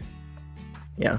Maybe it's like a minor thing to patch up at the end. Jerry, he did get Ice Beamed by a Jolteon. That is true. That is a you problem, but that is true. It did happen. Okay, Next up, we have Comfey from A12. A Pokemon I think is actually like kind of fun with like low tier Terra. This unfortunately isn't a Terra Captain because I don't think it worked out points wise for Comfey. Jolteon, can I get my fries to go, please? So true. But it gives him a Dragon immunity, which is nice. At this point, team was pretty weak to a good, solid offensive Dragon. There's a low point guy. You turns around. I think this team is like very, very momentum based and things of the sorts. We're gonna try and get up spikes with either Meow or Ogre and kind of just like pivot around our opponent and put ourselves in a good offensive, advantageous like position. Not the greatest Pokemon in the world, in my opinion, but definitely not a bad Pokemon, and it can definitely like make you some matchups, it can get out of hand if you don't play around correctly. Also, same with Monkey Dory, you can force Steel Type that you can just bring Lando on it. 6 U-turn on, yeah. Like there's a ton of momentum on A12's team, and it's all U-turn, which means none of it is blockable by literally anything. Except for Goldengo, which doesn't get U-turn, but that's the only one Pokemon that can just, momentum with a move. Oh yeah. Shout out to Draft League, guys. Yeah. Next up, what the hell is this sprite? What the hell? This guy looks sick. This is the only cool Hitmontop I've ever seen in my life, and it's because he's upside down. It's literally upside down Hitmontop. He goes crazy. Now, but this unfortunately, is a special Pokemon. Yeah, this Q really likes this guy. About to step on me. Which is, sir. What? Never mind. That's what it looks like. Get kicked by but Hitmontop, not my favorite Pokemon. I guess his name is Hitmontop, so let's be fair. Guys, we're in round 7. We have to get through the draft. Let's fucking lock in. We can't waffle this much. Okay. Yeah, it's a spinner. It has cool priorities. Either in Tim or Technician can be cool set. You got Triple Axel as well, but there's no... Yeah. It's not Terra like the time you did draft Terra Hitmontop. Yeah, I'm not a big Hitmontop guy. It's a mon that gets rapid spin, but it doesn't actually get it because it's never going to spin in like a real hazard stack matchup where your opponent has a ghost. You're just never going to get up a spin. I think with Terra, maybe this is your low tier Terra Captain, but yeah, not a great Pokemon. Can you kill a Champion with Mach Punch? I'm going to say yes, unless it's Terra Ghosted. Hold on. I mean, with the Technician, Triple Axel's like base 165 power. It's like a very strong move. Is there a new problem with the slides? Yeah, so it just randomly cuts off sometimes. So I just have to find the Hitmontop slide and then just make a new slideshow. So do you guys want to talk about your favorite teams thus far? What are you feeling? What's pretty pog about these teams so far? Who Why like do you want me to say Pecha around Baldy? Is there something wrong with my pronunciation or? Pecha? No, you just. That's the pronunciation. No, you pronounce it right, but you're probably the guy who drafts it the most. So he's like, when I see Petrunt, I hear Amel saying it because that's your guy, specifically. Okay, where? Yeah, I did say in my draft analysis that even though it's the last Pokemon added in Gen 9, it is my best Pokemon of the Gen. 103 is where we're at. Okay, slide is 103, 103, 103, 103. Boom. Alright, sorry guys, I gotta do this every time. Do that one. Not automatic, manual. And slide. Add files, almost there. I don't know why it does this, it's very annoying, but... Alright, looks like we're about 60 slides away. So we're gonna start moving here in a second. Alright, let's delete this one. Hold on, we're almost there. I just gotta do the hotkeys real quick, and then we'll start moving again. Do you guys want to talk about J. Ricky's pick of Blaziken right here? What do we think? That's Speed Boost, I believe. It is Speed Boost, yes, correct. We did not ban Speed Boost, don't worry. I see it, Razzie. We're kind of opening on Speed Boost Blaziken, and yeah, it's not that broken. I guess it's because, we're in a format we try to rescue with priorities a lot, and Blaziken is very easy to pick up with, a little bit recall, middling bulk, close combat defense drop as well. But it can be a solid breaker nonetheless with firefighting. Breaker or cleaner? Still useful. I think people think this guy's bad because he's worse than before. It's Dark Ray Syndrome. It was I think as a broken sweeper, before. It's much worse, but I think as a breaker, it's underrated for sure. Like even special set are very good because you know you have moves like Aura Sphere and Vacuum Wave as its own priority. For sure. Next up, we have Volcarona from Keegan, another Keegan Mon. I think something cool this gives him is like a fairy resist. I know Volk isn't like supposed to be used super defensively. And I'm not the biggest like non-Terra Volt guy, which obviously Terra Volk is broken. So like obviously, I like Terra Volcarona, bold take.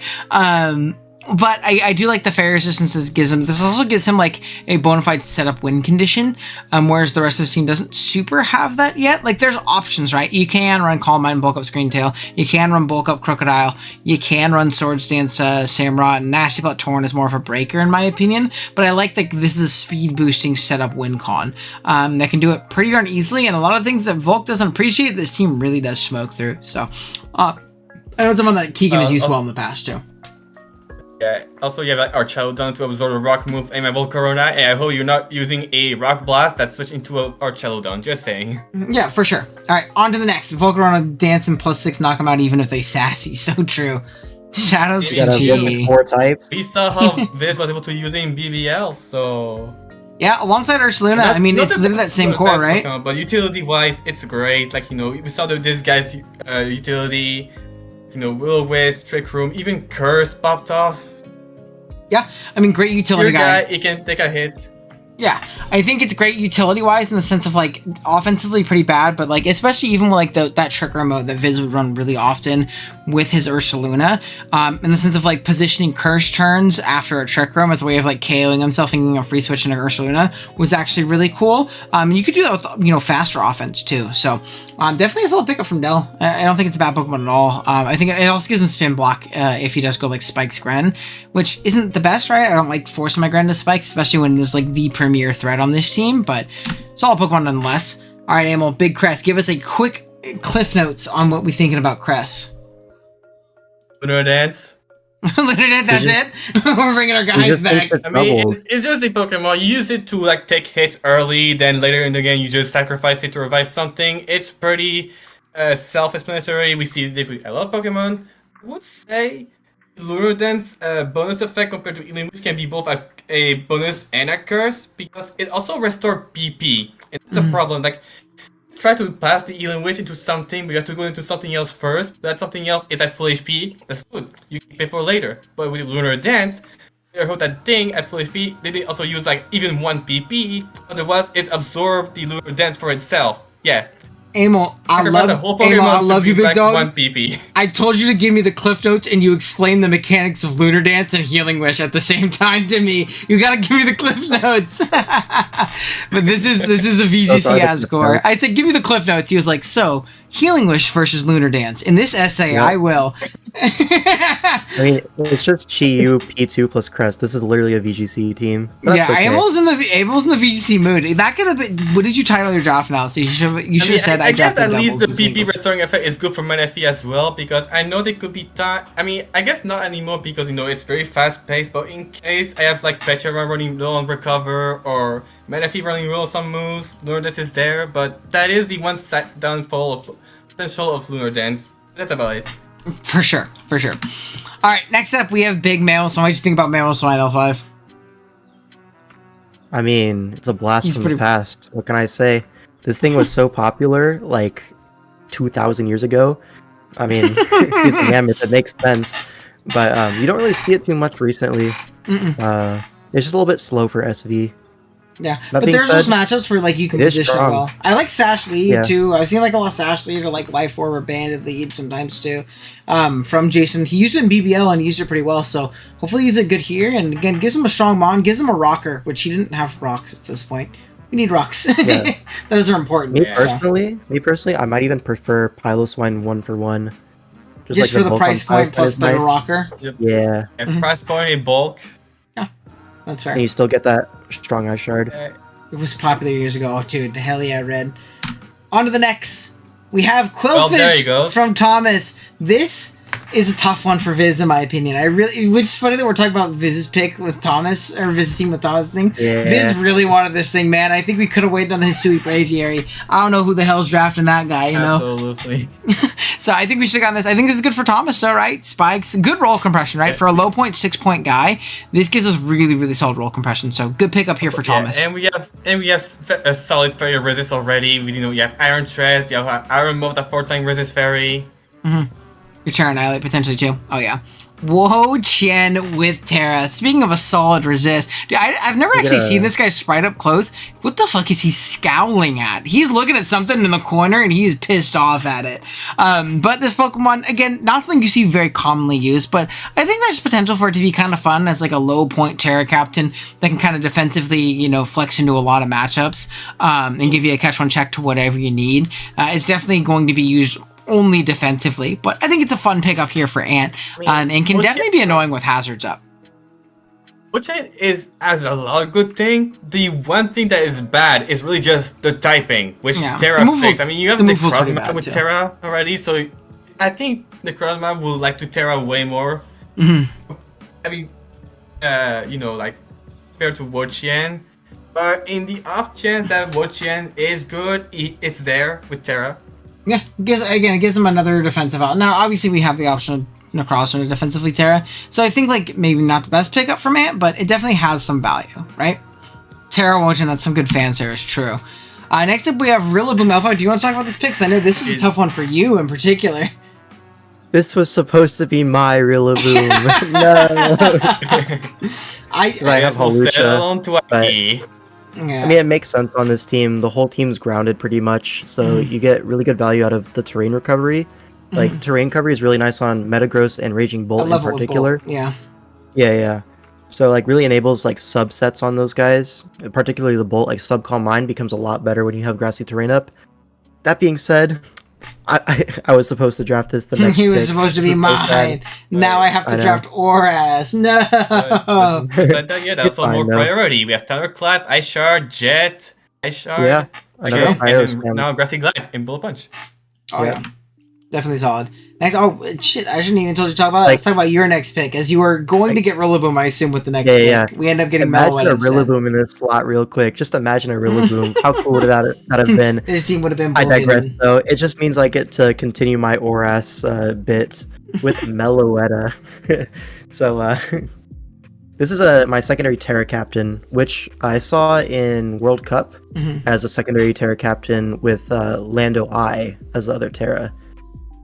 I forget what team that was, but it was Crocop using it, so shout out to him.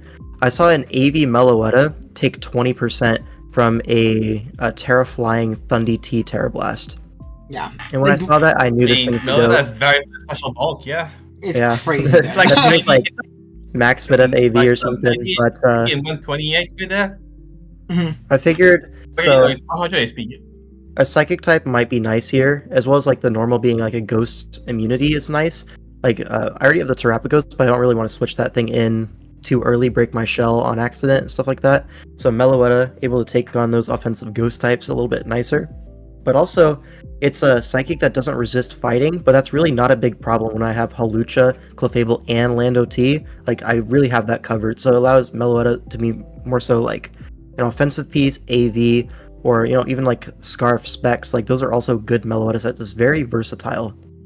And, you know, there's also that Pirouette form, which, you know, Loki might be just Hawlucha, but better. Yeah, I mean, could you imagine if that Pirouette form was just regular? Yeah, like Terra Ice Torpalax, so you have Terra Fighting Close Combat, Terra Dark Knockoff. Yeah, like, if I ever face a team that's weak to fighting, I could just pull up with 3 of them, you know? Next up, we have Electro Hisui from D-Ray, giving him some elite level speed. Not a Pokemon you bring very often, in my opinion, or to every single matchup, but it does give him that really, really fast option. As right now, his team is honestly pretty darn slow with just Enam being your fastest Pokemon. I think you maybe want something in between those two at this point still, but, you know, you still take the speed where you can get it at this point. We're in round 7, and we've kind of prioritized other things like Bronzong. So that's one less Isui month for Viz. That is very true, but not much to say about it. It's good in the waters. I think Subleech is actually pretty fun, but obviously Grass is just absolutely stuff that. I think this is a good low tier Terra Captain. You both switch on the Grass into Gouging. Yeah, for sure. I was talking about Subleech, though. in particular. But yeah, grabs good volt momentum. It doesn't get blocked volts like ever because ground types get blown up by leaf storms and even like a psycho chloroblast or something of the sort. But yeah, with that being said, that is round number 7. We are going to jump into round 8. Do you guys have any picks that stick out that aren't your own, King L5? I do like the Meloetta. Oh, Emil did it for you. If I was lucky enough, because his own pick, I'll do it myself then. Oh, big. Yeah, the Meloetta is definitely really cool. It's pretty crazy how bulky that thing is on the special side, so. There's definitely some fun ones, and we're still seeing some pretty high point mons, as Jeff mentioned in the chat. Like, a lot of people still have a lot of points. People budgeted, pretty sparingly going into these last couple rounds. Now, with that being said, into these last few rounds, we are going to zoom through 30 seconds of mon at absolute most. We're going to kind of zoom through this guy and get to these last couple rounds. Starting off in round number 8, we have Decidueye from DR, giving him a spin blocker, giving him some more momentum. Giving him back to back. Yep, giving him something to kind of beat down waters and things like that a little bit more reliably than the Electrode. Oh no, double typing. But yeah, definitely solid. Next up is Hydreigon. Quick, Hydreigon, go. What we drafted at L5? Oras. So remember back in Oras, he's really good. We were seeing Dark type, he has Levitate, so more ground immunity. Yeah, I wanted another ground resist, I wanted a water resist, a fire resist. Like, my fire resist being Keldeo so far is like not great when I want to tear that thing most of the time. So having Hydreigon covers all those things. Offensive Dragon, really nice. Good Scarfer, which I was kind of lacking a little bit. I mean, there's Landotee, there's Keldeo, but sometimes I want other sets out of them. So Scarf, Hydreigon, one of the better sets. Yeah, it's very good. That's all, man. And next up, the Big Bear. Big Bear Ursaring. I think Jason wanted this thing originally. I think this one's really fun in like 9 to 11 just because of the fact that like you can usually kind of afford it with the leftover points you have at the end. And this thing's really fat, man. Like if you need just like oh shit, I don't beat this special attacker that's not a fighting type or doesn't have Focus Blast, I have Bear to wall it. 75 in bulk, so if you like, it is bulky. Yeah, really, really fat. fat. Be very strong. I remember I used this to check like Volk, like Terra Volk one season of BBR, and it was like in like 30% from +2 hits. Like it just doesn't take any damage. It's really, really fat. And Guts is really cool too. You can't just like burn me or 2-wave me to try and slow me down, So fun mon for sure. Emil, quick cliff notes on Reveroom. What do we think about Reveroom? I get my rev than room. We believe we wanted a steel type here, even if it's not the bulkiest one. We do have the potential with shift gear. I mean, it has the coverage now to it's that will resist its typing, with like a temper flare and high horsepower. Yep. Also, you have filter to like take less damage from mainly fire move because he's still gonna take a lot from ground. No, you're gonna die. Air balloon to get more you're just gonna die. I think so. Basically, a shift gear and try to run away with the game. Yeah, I can't believe this guy doesn't get U-turn. By the way, that pisses me off. He's a Carmon. He should get U-turn. I think it's firing shot. He insulted you. Heracross is kind of falling off. You guys have any quick thoughts on Heracross, or what do we think about Hera this gen? I like the offensive, like the secondary fighting. It's kind of cool, but I guess a more immediately offensive fighting type compared to Annihilate, which is more like tanking hits and dish them back. Yeah, I don't really see the vision with Heracross on this team. Like, what do you really need it for? Maybe a Scarfer, because a lot of these guys don't like running Scarf that much. But you have like 2 booster energy mons. You have Latias, which can be Scarf, Annihilate. Like, I don't really see why Heracross is on this team. Yeah, I think Thomas kind of fell in the trap of just drafting mons and kind of like checklisting things. The offense feels a little bit clunky at this point. Like I don't see how a lot of these guys are playing. I don't see any resist that Heracross brings because your ground. I guess a ground resist is terrible because also it's a ground resist not weak to rock. But Latias does that. Like. Yeah. I mean that's only one. That's my only reasoning. That it's another one. Yeah. That's fair. Yeah, whatever. Big, you get extra rounds to the body like Dodonspars. That's my goat.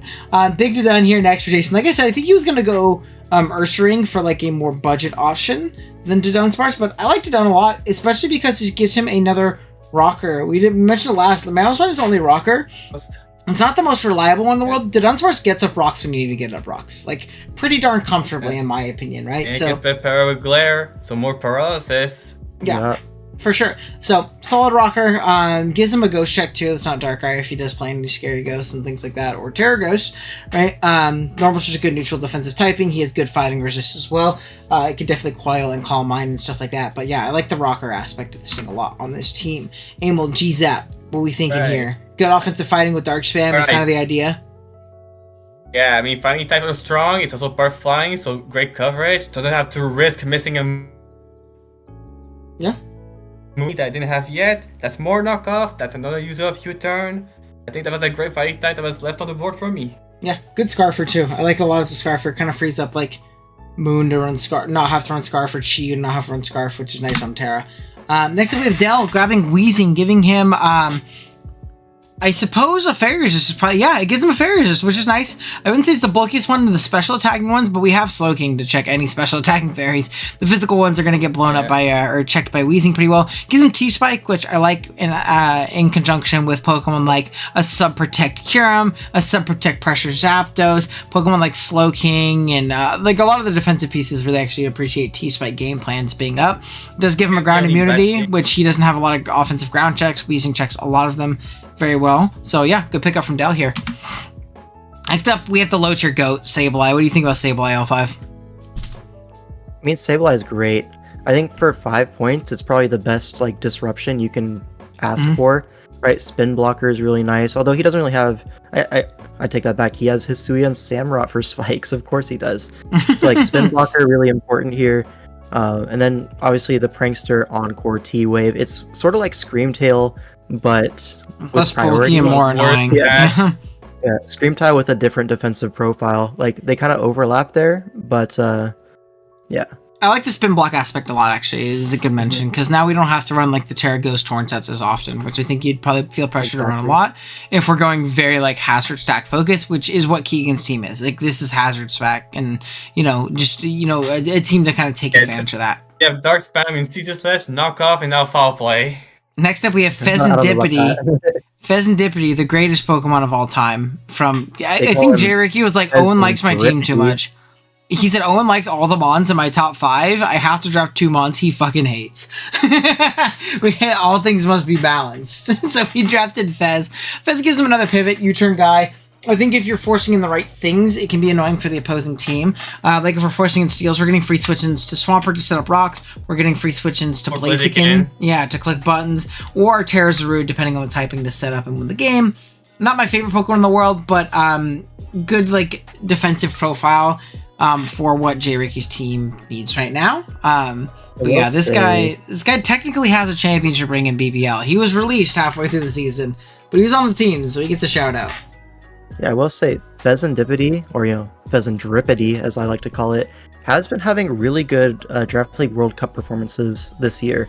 So like in the past month or two, it's really been doing numbers. Like I think it has a positive win rate. It's looked good passing the eye test. But like before that, I wasn't really a big fan. But maybe it's starting to come back. Maybe it's a little bit anti-meta at the moment. Who knows? Next up, we have Galarian Moltres. This is Pokemon I really want to try with Terra. I think he'd be really fun with Terra if like the points allowed it as like a second Terra captain. Because I don't think it needs it, but it could be nice. This guy, really, really fun. Whether it be like Nasty Plot Agility sets, whether it be like AV sets, or just like Boots 4 sets as a solid pivot, can be really difficult for some teams to switch into. Fire Wrath plus Hurricane is just a strong move combination. Dark plus Flying in general, it's just a strong move combination, right? Or you can go Air Slash, so you just have your 2 primary move being Flinch Machine. Yeah, but then you could also be weak. We're not drafting Gmolt to run Air Slash. I'm running Hurricane and I'm winning games. I'm Mickeying you. Yeah. Gmo's Terra's busted. Yeah, I think it's actually a pretty fun mod. It looks like a fun one. But yeah, fun pickup from Q. I don't think it's bad at all. Gives him a dark. Gives him a special breaker too, which right now it's only Heatran, so not bad. Next up, we have, speaking of J. Ricky, the greatest Scarfer of all time, Lantern. Oh my, chat. He has 2 water types. No! But, like, as a low-tier pivot, a little bit more of, like, a defensively oriented water. Not in the sense that Ogerpon isn't good at it, but, again, we're just, like, letting Ogerpon be more offensive, right? Which is never a bad thing at all, so. So, with 2 grasses and 2 waters, are his last 2 picks going to be 2 fire types? Dude, the Fire Water Grass core. I heard that that's the greatest core of all time. Every Draft League team needs that. Scar for Someday. J-Bear grabbing Slitherwing, a really interesting That's pick. a What do good you? ground resist. Yeah, what do you guys think about this? I go, dude, he has 2 fighting types. No! Freaking stupid, terrible team. But what do you guys think about Slitherwing here? I think this guy's not as bad as people make him out to be. And it does fit his team well. Like, you have great Tusk that takes hit pretty well on physical side. Slimming can take hits on special side pretty well. He has good speed def. Yeah, I like the momentum that it offers too, alongside his other mons. So But, he also learns like Marine Sun plus bulk upset or even Leash Light to really just stick around. You can play Will-O-Wisp as well. yeah, I don't know. I don't think it's a bad ground resist, Jeppe. I think it's pretty good. I think the sets people tend to run on it generally don't work, but once you start dipping into its bag a little bit deeper, the Will-O-Wisp sets, Dude, this game even gets I think random like those are the Stun most Spore. dangerous Like it gets some ones. Yeah, silly yeah, yeah. shit. Like Yeah, stands for. Yeah. I mean, I did try Poison Exactly. Powder a long time it ago. does also That's get pretty poison funny. powder, yeah, which is also crazy. When Lantern lost Heal Ball and Toxic, I cried. This is so sad. Next up, we have Basculegion female from Viz. This Pokemon, I don't know what it is. This is also Terra, by the way, which makes this thing in my mind even more scary. Every time I've played this one, I've wanted to rip my hair out. Yeah, Nothing remember kills it, how and it did 2 with KOs. Q last season. Yeah, what do you call it? Slacking. It did so well to me in semifinals last season. I just didn't have anything for it. And even when I played Ant and BBLs last season, one of the biggest issues I had in the builder was the stupid Basculegion because nothing could kill it, and it 2-KO'd or O-code everything with adaptability. Like really, really strong Pokemon deceptively and really, really bulky Pokemon defensively. I think this is the best. Makes adaptability worse as well. Mhm. But I think this you don't is. even force to Terra. You just use Terra Arcanine. I think this is definitely like one of the better waters that he could have grabbed on this like Hisui themed team. What do you think about Miss Magius for this next pick? I mean, you definitely need a spin blocker Mhm. for a team like this. I mean, Miss Mag is not the best at that job, Mhm. but it's like usable, And For it's 7 really points. bulky on the Spadef side, right? Sure. Like, it is like a Spadef wall if you need it. Or not I wouldn't- Spadef wall, Spadef I pivot, I wouldn't guess. say super naturally bulky, but it's definitely not especially frail, at Yeah. least. Oh, for sure. Next up, speaking of ghost types, we have Hisui Zorak. I think this adds to some pretty fun mind games. I'm trying to think of, like, typing-wise, though. What do we want to force, like, it? There's not a lot that forces fighting moves, which is a little bit unfortunate when we have, like, this guy that's immune to fighting. Not a lot. There's not a lot of post fighting or ghost move or normal. It does give us a strong special breaker, leads to some mind games and things of the sort. Now, one thing I will say I actually don't like the more that I think about it is it's very hard to disguise this guy as 3 Pokemon on your team that potentially have like, the Quark Drive ability and Boost booster their and stuff like that. energy, Yeah, multi-scale, levitate. yeah, Also, Levitate's another one. The only Pokemon on this team that matches the rocks damage is Shaman.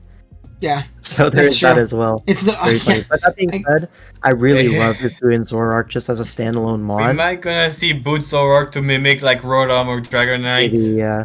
Yeah. But also, like, you can just, like, not even try to hide it. Like, what are they just going to do? uses offensively. strong Uses mon. better Gengar, right? Yeah, It's you like don't better care. Like Gengar. it's, Yeah. look, it's pretty hard because of how good neutral is types are. Yeah. And again, it's also a solid defensive typing. There's one typing that's super effective against you. I know you're not a defensive Pokemon, but very often you can live hits from like World Breaker or like super offensive Pokemon because you naturally live a hit from or just because you naturally take everything neutrally. So pretty okay. Moving into round 9, this is the last required round for all coaches. Everybody will have a pick this round, then going into 10 and 11. Some coaches will finish up. You see, Keishon does not use the final bit of his points. He drafts Terra Colossal right here for 5 points. Gives him Spin, which he didn't have up to this point. Gives him another Spiker and Rocker. His team was very weak in the Hazard game, in my opinion. Gastron is not the best Pokemon in the world, especially as the only one. So, for 5 was only points and Gastrodon. Terra, for 5 points in Terra, I don't think it's the worst thing in the world. I'm wondering if Terra Iron Crown is the move over hands on this team because the Terras feel very reactive. It doesn't seem like we're making much ground with them. I don't know. I could be tripping. I think maybe looking into the Terra Crown might be the move. We'll see. Next up, we have Sylveon. Makes sense on a team like this, yeah? I like No Sylveon. fairy type. I like Sylveon because it was really good in Oras. Did I mention? So true. I actually drafted it in the Oras Cup. But yeah, pass the solid wishes. It keeps a lot of these guys healthy. I think like it in combination, like as much as we shit on Fortress, like it in combination with Fortress, like spin F wall, fist F wall kind of thing. Same thing with Clodsire. So we're not spending a lot of time recovering and things like that. We can pass wishes, be annoying. If only it still had heal bell, but nothing gets heal bell. Well, I can't like, ask for too much. At least now you have two Pokemon, being Sylveon and Hydrapple, that can be both fat and can actually, fight back. Output damage. Hyper Voices are Damage. strong. Just So, naturally. that's something that he was lacking before. Like, just Hydrapple is not enough, but Hydrapple plus Sylveon, now you have a few guys that can actually hit back, which is nice. Oh yeah, 100%. Next up, we have Hisui Lilligant. I would love to see this with Terra too. I played in the league one time where I had 2 mid-tier Terras, and it was Arcanine and Hisui Lilligant, like these two specifically, and they're really fun. I think this guy can do some silly stuff with Sun in particular, so obviously not seeing Sun is tough, but maybe Viz can get creative and find a way to fit some Sun onto the build and get some Sun up. I like me some Hisui. Yeah, but can put some things to sleep with Sleep Powder. Victory Dance is a fun win condition, a way of winning the game. Giving you Physical Quiver Dance, which is pretty cool, because Grass Fighting plus Ice is actually pretty darn strong. Soul for flying types. Yeah, 100%. So, not a bad Pokemon. Double Fighting Core as well, right? Yeah. There's like Sneasler plus Hisui and Lilligant. You can just run Yeah, we Hustle as spam well. close combat. I don't think it'll be Chlorophyll on that team. I think it'll be Hustle most of the time, and he's just gonna click buttons. It's gonna We either hit or we don't. Play offensive, yeah. We either hit or we don't. Next up, we have J-Bear getting Blossom. I believe. I don't remember if this is Terra Blossom or not. I don't No, it's think not. Because it I don't is. think it's not. Yeah, I don't think he had enough points to do so. But 1 point Mon, I mean, if we're looking at literally 1 point guys, not the worst idea in the world. Again, we mentioned that this is kind of like... grass type. Like I like during the draft, I didn't realize what Viz was doing. We know, D-Ray. We know. Pat. We know, man. Oh, yeah, you can get drained. You have your crew dance. You have your strength sap. But yeah, for 1 point, I don't think it's the worst Pokemon in the world. And we at least got Slitherwing as a little bit more of a tankier ground resist. If Blossom was our only ground resist, I'd be like, oh shit. But we at least have the Slitherwing option, right? So there's 2 options and a couple immunities. Not the best in the world, but there's definitely worse, right? Next up, we have Big Pex. Oh, Wait a minute. he has Wait, three water types? 3 of the same Triple typing? water, double poison. I mean, Chat, count get your 1, fucking 2, pitchforks. 3. Get your pitchforks. We ride at dawn. That's the Wellspring answer. waking up You're that just gonna early. get U-turned on, man. Take 40. But we see Pex here. Regen Pivot. Sets up T-Spike for the team, which is actually pretty annoying, right? T-Spike, and again, we have a lot of annoying knock on the team. Well, not a lot, but we have the best knock user on the team, right? In Meowscarada. So, knocking off boots, getting a bunch of hazards, momentum offense. A team that I think someone like A12 will use pretty well. Maybe not your most conventional build with triple water, but hey, not the end of the world, right? Triple water, triple poison. Oh my gosh, he's got triple poison too, dude. Oh my god. Wait, does he? He's not. He's 2. Oh, there's double poison. No. Sin of Wrath. You got me. He got me. He freaking got me. Next up, we have Take a Azelf. look. Aha! 3 waters and a monkey door is true. We have Big Azelf. I feel like people don't like this guy very much. I think it's fun. I think it also gives him a good speed tier. They didn't have it to this point. Or no. We had Rabombi, but another Pokemon that is fast. I mean, You don't have to bring Rabombi. Rabombi and Ogrepon. Yeah. So cool Lormon. I like it a lot. It gives him a fast rocker, strong offensively. I think when you can like afford to draft luxury offense like this in an 11-mon draft, why not pick up a guy like Azelf? I wouldn't recommend him on your 8-mon draft, but I don't know. I like this guy a lot. Maybe it's the nostalgia in me. There's another rocker, the Etran or Garchomp. Yeah, 100%. So freeing up those guys to be more offensive if we need it. Next up is Dusk Noir. Now this guy saw some pretty decent play, didn't it? L5 in last DCL. I feel like I saw some DCL, replays. Maybe not DCL. Maybe it was, and I'm not remembering it correctly. But we saw it in World Cup a little bit recently. It like spin blocked a Dawn fan, which like gets soaked in every other ghost type. At least it did something, you know. Yeah, for sure. And again, for what, 3 points to round out your team, give yourself a spin blocker when you have some hazard pressure like Jerry does. I think it's a good pick. Right? Yeah, 3 points. 3 points. It'll come to 1 game a season, and it'll do its job. There's a lot of good spin blockers at like 5 points, but once you get below that, it becomes really poverty. So Dusknoir kind of the best of the rest. Oh, for sure. Next up, we have Gyarados from Keegan. Definitely an interesting pick. This is a Keegan mon. He loves drafting Gyarados. Just raw Gyarados, non-Terra. I think this guy's definitely interesting. I don't quite understand the vision. Maybe I'm just capping, but I think Gyarados is mad slept on, not gonna lie, but as a Terra user, secondary Terra. yeah, that's what I mean. Raw I think Gyarados, I don't know if I can get with behind Terra, this in I way. think it's actually really strong with Terra, to be honest with you. But without Yeah. Terra is what I mean. Like, I don't super see the vision. I know this is a Keegan guy. Week 1 will be next week, so next Saturday, week 1 will go up, and we'll probably stream watch through that night.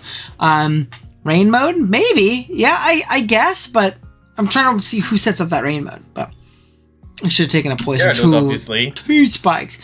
Next up, we have Arboliva or Arboliva. Chat, how do you say Arboliva? I say Well, Arboliva. PokeM says Arboliva, so it must be correct. No, I don't like that. I did say Arboliva first, but I believe it is in fact Arboliva. No. I'm a believer.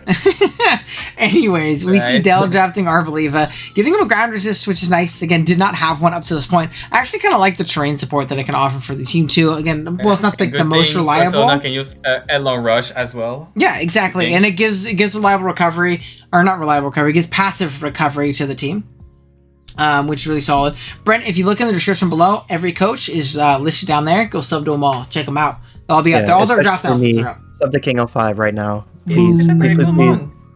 please. Moving grass type can hit hard, especially when Terran gets up. Yeah, oh, for sure. So it gets up terrain. I think offers some cool support in that regard. And yeah, solid one. Again, we're getting low in points. Speaking of low in points, we have Leavanny next. Just giving you a fun webs option, I'm assuming, Emil. Sticky web. I know also you don't think it'll leave any, like, to take a hit, but it does 4-time resist ground, which I don't think will matter because I gapped those in Cresselia, but it's there. But it's mainly also for sticky web. But I think a big boost to his move offensively. I believe he got like low kick and triple axle. Yeah. Leavanny is also not the strongest, but it can damage. It get web. I'm a believer for No, I get it. You're gonna see a lot, but it's there. Yeah, I do like web with, like, Chi-Yu and Menefee. I mean, their Yeah. speed being good, but now being better. So you can see I have a lot of Well, I wouldn't knockoffs. say their speed is good. I think it makes it good. With this, the web, right? Their speed is not very. I don't think Sorry. 100 is good this gen. I don't think it's enough to be like good speed, right? But yeah, I like it. 2 points. Why not? Next up, speaking of webs, dude, everybody's having the same idea, dude. Shout out to Wi-Fi draft leagues where you see webs drafted 400% more than any showdown league, just because we have more mons. We're gonna see Galvantula come next. I like its means of breaking bulkier waters too. I think that's something this team doesn't like super do super easily outside of the Sinistra. So cool aspect. Get up webs for the Darkrai, get up webs for the Quackleval and things of the sort. The Mammal Swine too. Leave any walls Gyarados until I click that motherfucking bounce or that Fire Blast. But yeah, Bouncing on it. that you know me.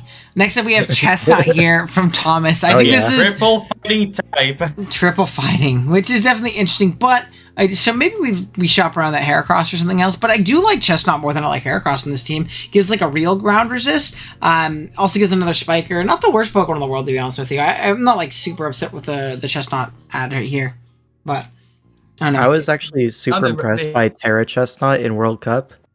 Oh yeah, there was a couple games where like Terra Steel was going crazy and shit like that, right? There's like a Terra Electric SD Trailblaze set that did a lot of work. Oh. There was a defensive Terra, was it Fairy or maybe it was Terra Water? Mm-hmm. There was that set that swept an endgame as well. Like with Terra, it's cool. Here, I don't think it's Terra, but like No, it's not. you could definitely consider that. Oh yeah, for sure. It's like a secondary guy later on. 100%. Next up, oh my goat, I love this guy. And it's not Terra. I don't think the points worked out with Necrozma plus Bellybolt, or I'm sure Ant would have Terra'd this guy. He's a big Bellybolt guy too. But fun low tier guy. Gives him a flying resist that's not named Glamora, and Revroom, which is kind of okay. Not the best Pokemon without Terra, in my opinion, but it's also a guy that gets toxic, and I think more like means of passive damage and chip.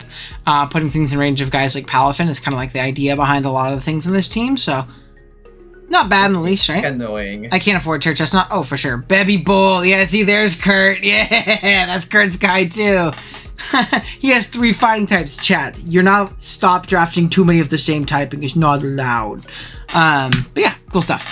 Next up, we have Al Creamy from Hunky. I think this Pokemon's Shout out terrible. Astro Fairy. Yeah, I was gonna say, I think this Pokemon's terrible, but Aster beat me in TGS, not with Alcremie, but because of Alcremie, if that makes sense, right? It was just like a Pokemon that I didn't have a lot for, so it was really forcing me into awkward positions. I think I brought like Specs, Terra Dragon, Raging Bolt, because I'm like, this motherfucker's fairy type is Alcremie. I'ma kill something every time. And then I didn't, because Alcremie came. I was like, no! And then I just got like every 50-50 wrong into it. I mean, He what? got me, that guy. He 5 got point me. fairy, right? Gives you a dragon immunity, which is nice. Like, you know. He has pretty good special stats, and he has Aruma Veil to make it immune to some very And who annoying knows? status moves. There might be a matchup where you go Acid Armor, Calm Mind, and you just Mickey someone because they just did not build for your Alcremie at all, and they had a bad matchup into it. I don't think it's going to be often, but again, we get down to 5 points. We're really grasping at straws here. We got to find the most value out of these low tier guys. Hear me out. You decorate your opponent with a mirror herb. So true, and then just freaking die. But yeah, Pokemon. You'll never see it coming. So true. The Ice Fan got more flavors and now creamy, dude. True, and you got a fire cipher bar you can say when it gets sent out. L5, what's the thought behind Vileplume? Is he also fire and Oras? Now at the end of the draft, I'm looking, what do I need? Wellspring looking tough in other waters as please. While T-Specs aren't a big threat, I like to absorb it. So I looked at Vileplume to see if I could afford it. And with 5 points left, it fit my team like a glove. Covers all the things that I mentioned above. He's an Effect Spore, Rocky Helmet, Wall Strength, Sapper, a Ninth Roadblock to physical attackers. I think it's so funny that you're dropping them, and I have lo-fi beats and chill music in the background. And L5's fucking just going crazy. That normally grass poison type are a little bit hurt by the fact they don't resist ground, but you have Lando, Alucha, and Hydreigon, so you're covered for grounds. Yep. Kurt, did you see his draft analysis? It's a wrap. Like, I know for a fact, as we were looking at the last pick, L5 was pulling up the lyrics. I was. Into the Grammy. Fits very well. True. Did you know the halftime show tomorrow? It's not the big surprise that Kendrick Lamar is doing. He's bringing out King L5 to rap "Feels Like Mew." That's what I actually, heard. Kendrick Lamar he's my opener. He's your opener. Oh, word. Yeah. It's nice that you're like letting the little guys, get a little bit more exposure. Yeah. Next up, we have D-Ray running off round 9 with Araquanid. More sticky webs. Yippee! This is a sticky web round. I was singing along. Dude, J. Ricky already has the words memorized. Shouts to Big Boy Moxie Crocodile, making us fail our physics tests. But we have Araquanid next year, giving Deer like a fun little webs option. Honestly, giving a better water than Tentacruel, like defensively and offensively too.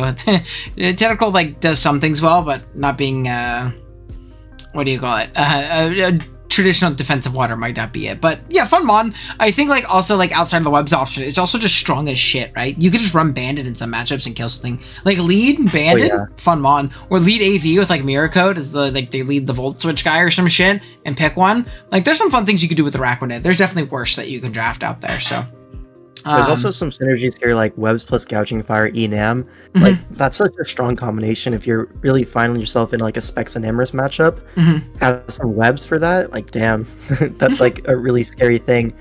So like in terms of sticky web users, Araquanid I think is probably one of the best ones out there. Because it's good outside of it, yeah. It's good outside of it, and also like it can pretty much always get them up. Like, let's not kid ourselves. If he wants webs of going up, they're going up. And you can run like if you really need them to go up to, you run the mental herb because not a lot Okos you, right? So you can completely eliminate being taunted. So yeah, cool stuff. All right, moving into round 10. No, 2 more rounds, but round 11 has like 5 picks, so it's fine. You're probably gonna have to move your webcam. Just heads up. I am. Oh shit, you're right. I can move it up. Hold on. Like above where it says budget. Yeah, probably. I'll do it just right in the middle. It's a good idea. Hold on, I have everything locked, so I didn't fuck it up. No, I know, I have everything locked. And then where's my video capture device? Oh, that's not what I meant to do. I disappeared.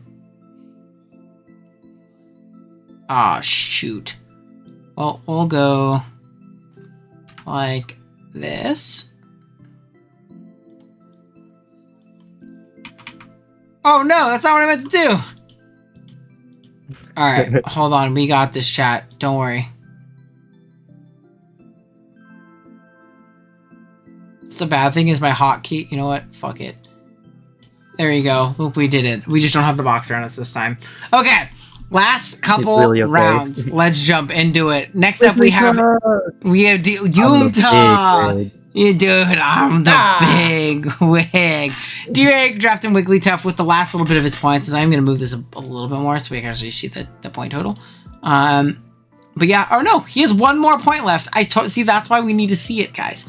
But D-Rag drafting Big Wiggles gives him like a more defensive fairy. If there was a Dragapult in the league, he would check it. Wigglytuff does suck though, so we're not going to spend too much time on it, right? No, he's so good, I promise. But what did Palafin do to Tentacruel? It clicks Zen Headbutt, and then Tentacruel dies. They click the bulk up and wins the game.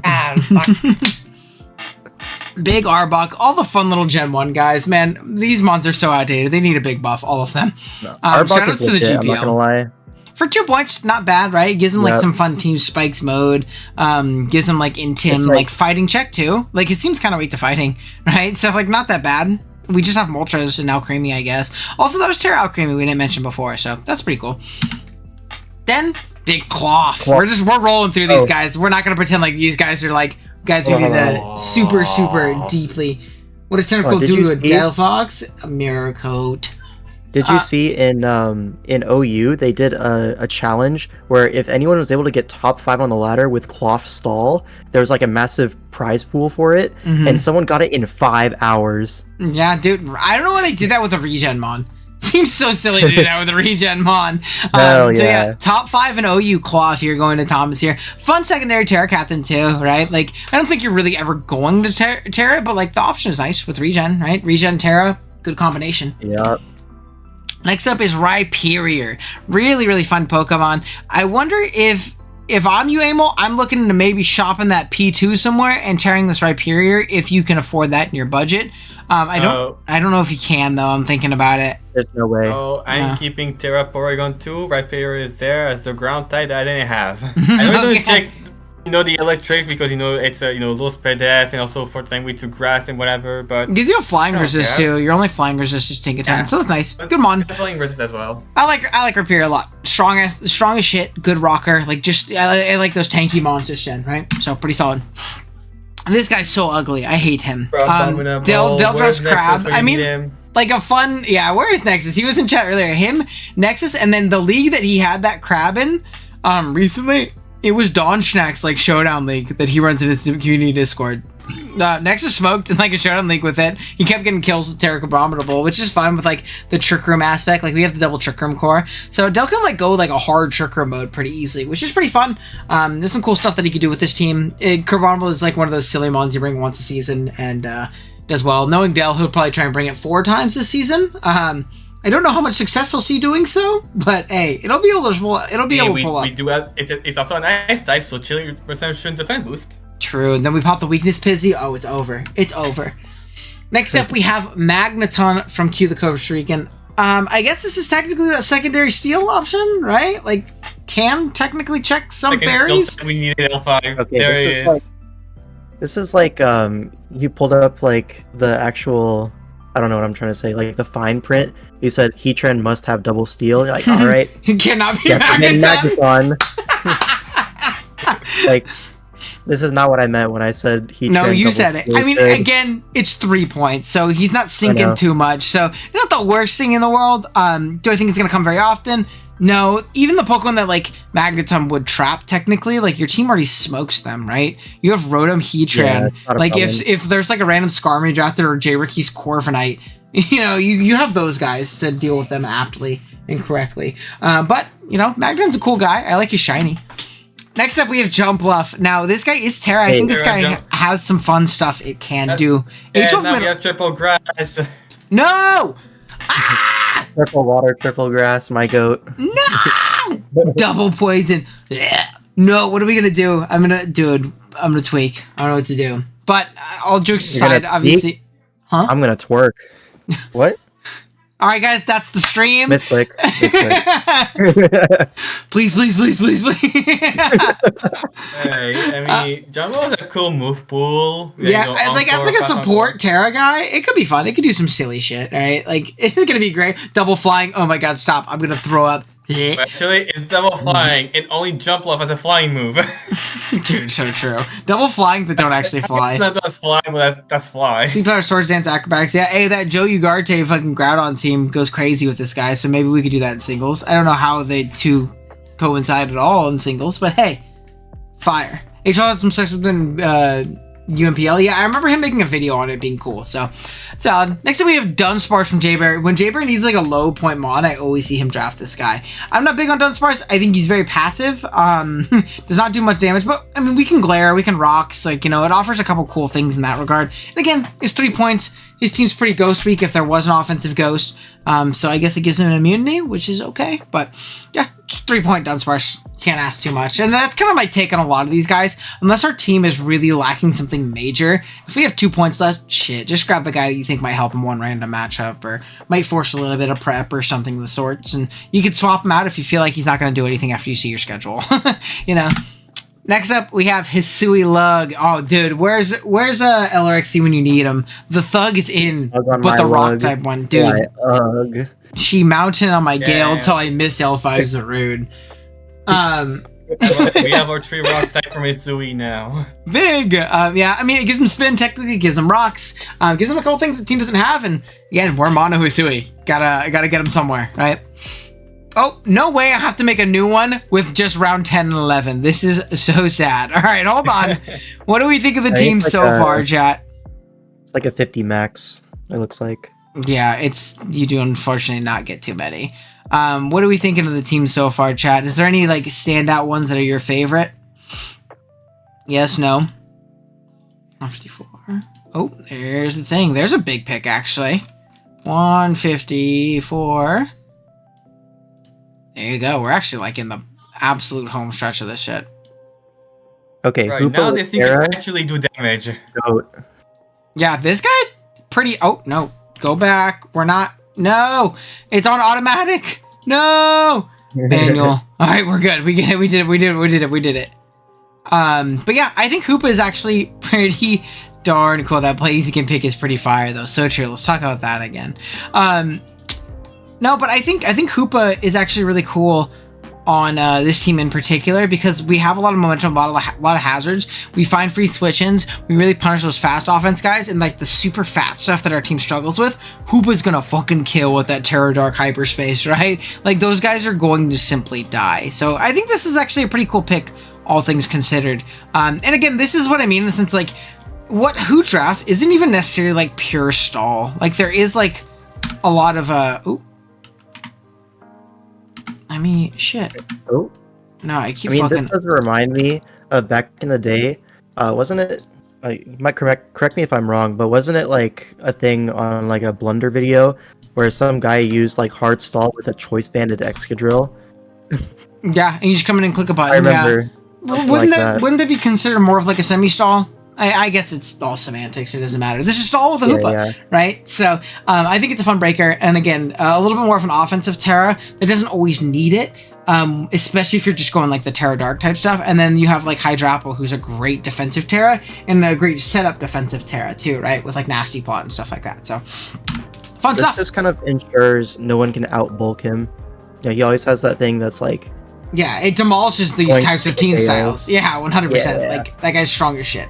So definitely really solid. Then we have Kayshawn here grabbing Muck, the token low tier like poison type pick, and we have the Valiant. We've grabbed the greatest check of all time. I came back to see the full team for who LMAO. You missed the Thug Gang pick, dude, but rock type Thug. But Muck, solid low tier poison, gives him a better fairy resist. It's not colossal and Rotom Heat, which I think is cool. 5 points, pretty solid. Then we have Big Indeedee to finish it off. We thought a different terrain was coming. No. Psychic terrain. We've drafted Psy Spam in singles because we have big, what do you call it? Iron Crown here as well. 4 points, like, okay, offensively. Pretty cool. Viz got Lug, as you'll see here in a second, as he finishes up his team. Mew is going to be Who's last pick, and I actually think this is pretty fun. I think we could have obviously gone Terra Mew, but I think Terra Hoopa plus regular Mew is a little bit better. This gives Who a lot more flexibility and his team and what he can do and the different roles that Mew can run. I'm a big Mew glazer though, especially after winning with it in BBL. I think this mod's awesome. So yeah, cool stuff. What do you guys think of Mew on stall?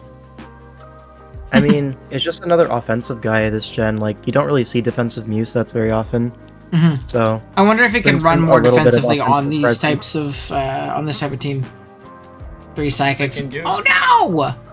I mean, the defensive Mew sets are more so when you literally don't have another option, like where you're Mm-hmm. kind of forced into like a Rocky Helmet Mew to check something. Mm-hmm. Like in your BBL season, like The Zama matchup. Zamazenta. Yeah.